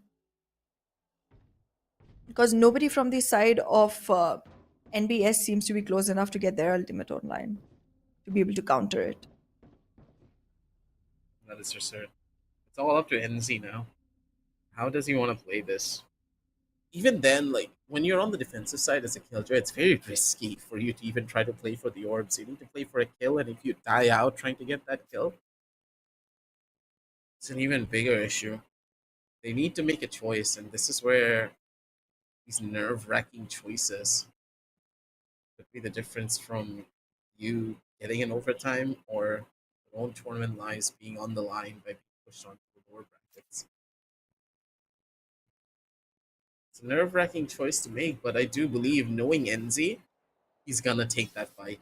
And if he gets that Killjoy lockdown online quickly, it'll be a game changer for his team. True that. Oh, this is risky. This I is even think more NBS risky. is. He already went ahead, picked Oh, up the never orb. mind! Okay. That win potential looks a little less obvious now. Lockdown has come online, but I don't think it's gonna last that long. Look at that. AK Demon being his vicious self. Prime does have a good position, but not good enough to call this a victory for the side of 120 FPS. A battle well fought, but they could not last long enough in the last round to be able to push this to an overtime. Nearest bus stand has definitely booked tickets for the side of 120 FPS to walk right down into the lower brackets.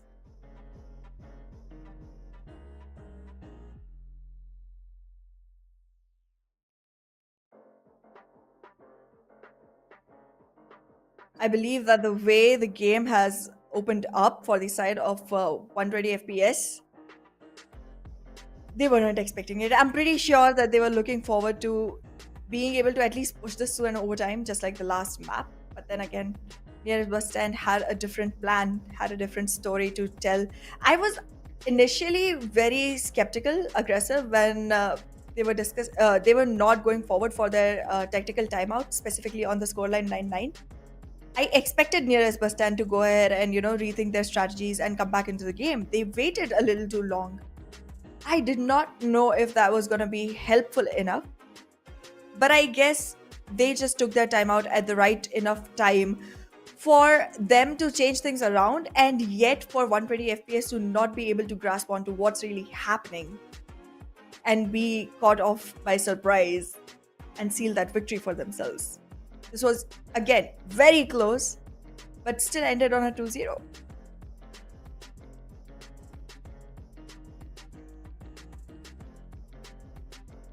Well, till you try to understand what exactly I just ended up blabbering, let's try to go ahead and take a look at what exactly happened on this map, because there's too much to wrap your head around. Let's take a look at the crucial moments of this map, which resulted in NVS closing the deal on 2-0 in a match which was so awaited, so expected. Mighty, oh my god. The number of times he has had these flashy plays, number of times he has had these unstoppable streaks of frags is just unimaginable. And on the other side, coming in from the ends of NZ as well, executed. Again, AK Demon. The number of times AK Demon time and again went ahead all the way into the kitchen too early in the round for the defenders to even get a whiff of him was just unimaginable. Every single time trying to get players off guard way too deep into enemy territory. That's how NBS was playing the whole game. And it turned out in their favor. So I guess don't stop is what the motto is gonna be. Nearest BUSTAND finally able to stand their ground and stand in the finals of upper bracket with a very good opportunity which can actually, place them into a winning situation even in the next match. I know it's too soon to say, it's a very premature statement, but from seeing the way NBS was playing and also seeing the way X Crew played, I think the favorites are already gonna be nearest BUSTAND. However, both of them fighting against each other is definitely going to result in some revenge matchup on the lower bracket eventually. But the scorecard here will reflect exactly how this match went ahead. Mighty with 23 frags for himself and everyone else from the team with 17 each. While on the other side, if you take a look at the players from 120 FPS, 19 is the maximum that came in from the side of NZ as expected, the MVP from the last match. We are seeing a little bit of trailing behind from the side of Greeny and Fox. However, you cannot deny the fact that they did come in with flashy frags that gave their team the opportunity to keep pushing the game all the way to the 24 max. With this ACS, obviously, we both know, you, I, and the audience, we all know that the ACS Mighty is going to result in him being the MVP. But he deserves it. Gonna be obviously, I mean, the way he played. It's a game of Mighty. It was the game of Mighty. There's a saying that we had in season 3 and season 4 when Mighty really started to heat things up. It is the game of Mighty, and he is the mightiest of them all. There's a reason for it too, because this guy doesn't need anyone to set him up kills. He can do it all by himself every single day of the week. And that's his strength. That's his biggest strength point. And as we're jumping on down over towards the MVP, I'm really hoping, just like you, that it is Mighty. He's going to be the one to get it. For the MVP of the map is going to go towards him. But for the MVP of the series, I want to ask you, who do you think deserves it? I believe NZ could be it. I believe it could be NZ. But I don't know. The only person who really knows who that is going to be Headmaster. True. Give it to our producer to reveal us the MVP of the entire series. And yeah, NZ. NZ in a way deserves it. Yes. The superstar level performance coming out from NZ is something that you cannot really quantify now, can you? 47 kills, 37 deaths, 8 assists. you could say that NC has a lot of deaths, but the way that he was able to farm up all of these kills, 43% headshot percentage across the two maps with the 130 ACS, while being on a Sentinel in the second map and being an ISO in the first. Unorthodox pickups for the first one, and on the second one, he was just the face of consistency. But was that consistency enough for his team to take a victory? No, because that breach composition that they were trying to run on the map of Icebox just felt so half-baked. They could have done so much more going up against this double duelist. They understood that AK Demon was constantly going in for lurks at every turn on this particular map, but they still did not try to stop. True, that They didn't fell seem flat like. for it. True that, true that. I mean, the map of Icebox did not turn out to be as cool for the side of 120 FPS as they expected. I think they need to upgrade it. It's about time to go to 320 FPS. I thought you were gonna say 360 by the help of course, our lovely sponsors, Crucial SSDs. Don't forget Crucial RAM. Plus, if you want those 360 FPS for a monitor that eventually you're gonna be buying, make sure to check out our links down below in the description for our GPU partners as well. Let it be 4060s, 4070s, 4080s. We all got you covered down below in the links. It is going to be Zotac Gaming, ladies and gentlemen. If you want to see exactly how this hardware is performing and how you should be tuning up your DDR5 RAMs, Gossip.gg got you covered as well with a lot of lovely interviews as well soon enough coming out from their side. But as much as we can talk about our sponsors, what I'm really sad to say is, in a way, that the members of 120 FPS have to make a grueling run back from that lower bracket. There's going to be a lot of mistakes that they have made in a way that can cost them a lot here moving on forward in that lower bracket run. 120 FPS up against Team Ace is not going to be easy. Think about it. Team Ace has players like One Tap God on their roster. And that guy, ooh boy, once he gets a chance, he's going to shut you down at every turn. Well, we did see his name up and again every single time showing up on the top 10. So I believe you when you say that. It's definitely going to be a difficult fight. And then yet again, they would have to stand tall in 2 more to be able to go ahead and get themselves the grand finals slot. And there's too many contesting for it. Like for NBS, it's going to be slightly easier because it's 1 more fight remaining. They just have to fight against X-Crew. It's a 50-50 chance. But for any of the teams in the lower brackets, it's at least 75% against themselves. It's just 25% chance for every team to be able to go ahead and find themselves in the grand finals. So I don't know. It's going to be a hard run. It's going to be a difficult situation up and around for the side of 120 FPS. They did try really hard. I do feel a little bit disheartened for them because it was a very close match nonetheless. You could not really go ahead and tell that one team was doing much better than the other at all. But yeah, 69G continuing the spot on rank 1 alongside AK Demon on the second. These two players are just in that perfect position now, aren't they? Be the ones to take it all away. In turn, 69G he's just building up that reputation to be such a consistent player. He can play pretty much anything to a very high caliber. Let it be the Killjoy, let it be the Omen, or even an Initiator in the form of a Gecko on the map of Lotus. There's nothing that he can't play and be adaptable towards. And that's why he's on this level up leaderboard as well. Being at that number 1 spot is not easy unless you have the skill set.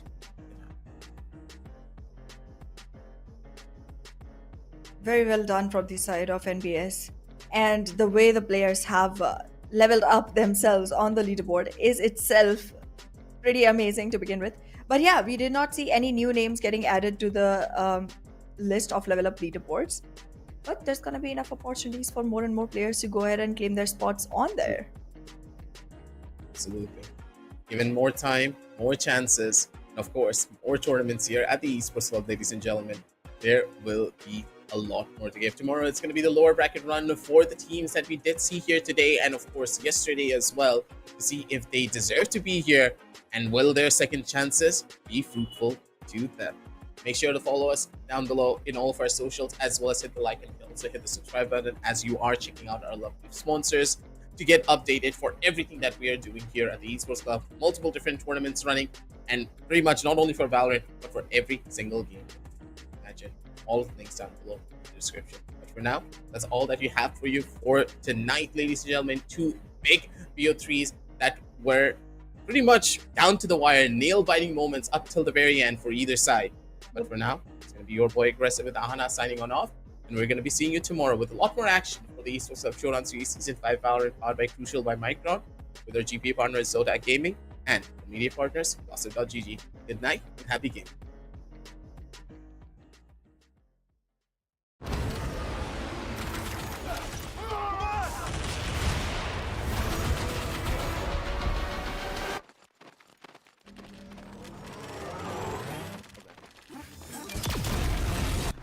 When are you gonna upgrade your system?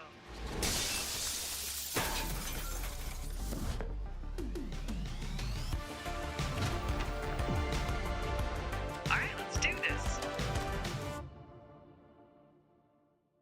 Once there was a hunter who saw what others could not. With a magic case in her backpack, she roamed with wild abandon into the great unknown. Her gaze inescapable, her reflexes lightning fast. When armies swarmed, she went through. With eyes open wide, hands steady, holding, watching, capturing everything in sight.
The Crucial Pro DDR5 RAM kit comes with a sleek, modern look that will complement any build. But aesthetics aside, it's the performance that really matters. So let's dive into it. The default JEDEC timings are 46, 45, 45, but it does come with 2 XMP and Expo settings for those looking for a little more performance. With XMP 3.0 Profile 1, you can push the speed up to 5600 megatransfers per second. If you prefer a slightly lower speed but tighter timings, Profile 2 offers 5200 megatransfers per second at 42, 42, 42 timings. We've run some benchmarks and stress tests to give you an idea of how it performs. In general, dropping the speed and tightening the timings with the second XMP/Expo profile yielded better results for us on our test system. Paired with a Ryzen 7800X 3D, we saw anywhere from a 1 to 5% performance bump depending on workloads. All in all, the Crucial Pro DDR5 64GB RAM kit by Micron is a fantastic choice for first-time builders and enthusiasts alike.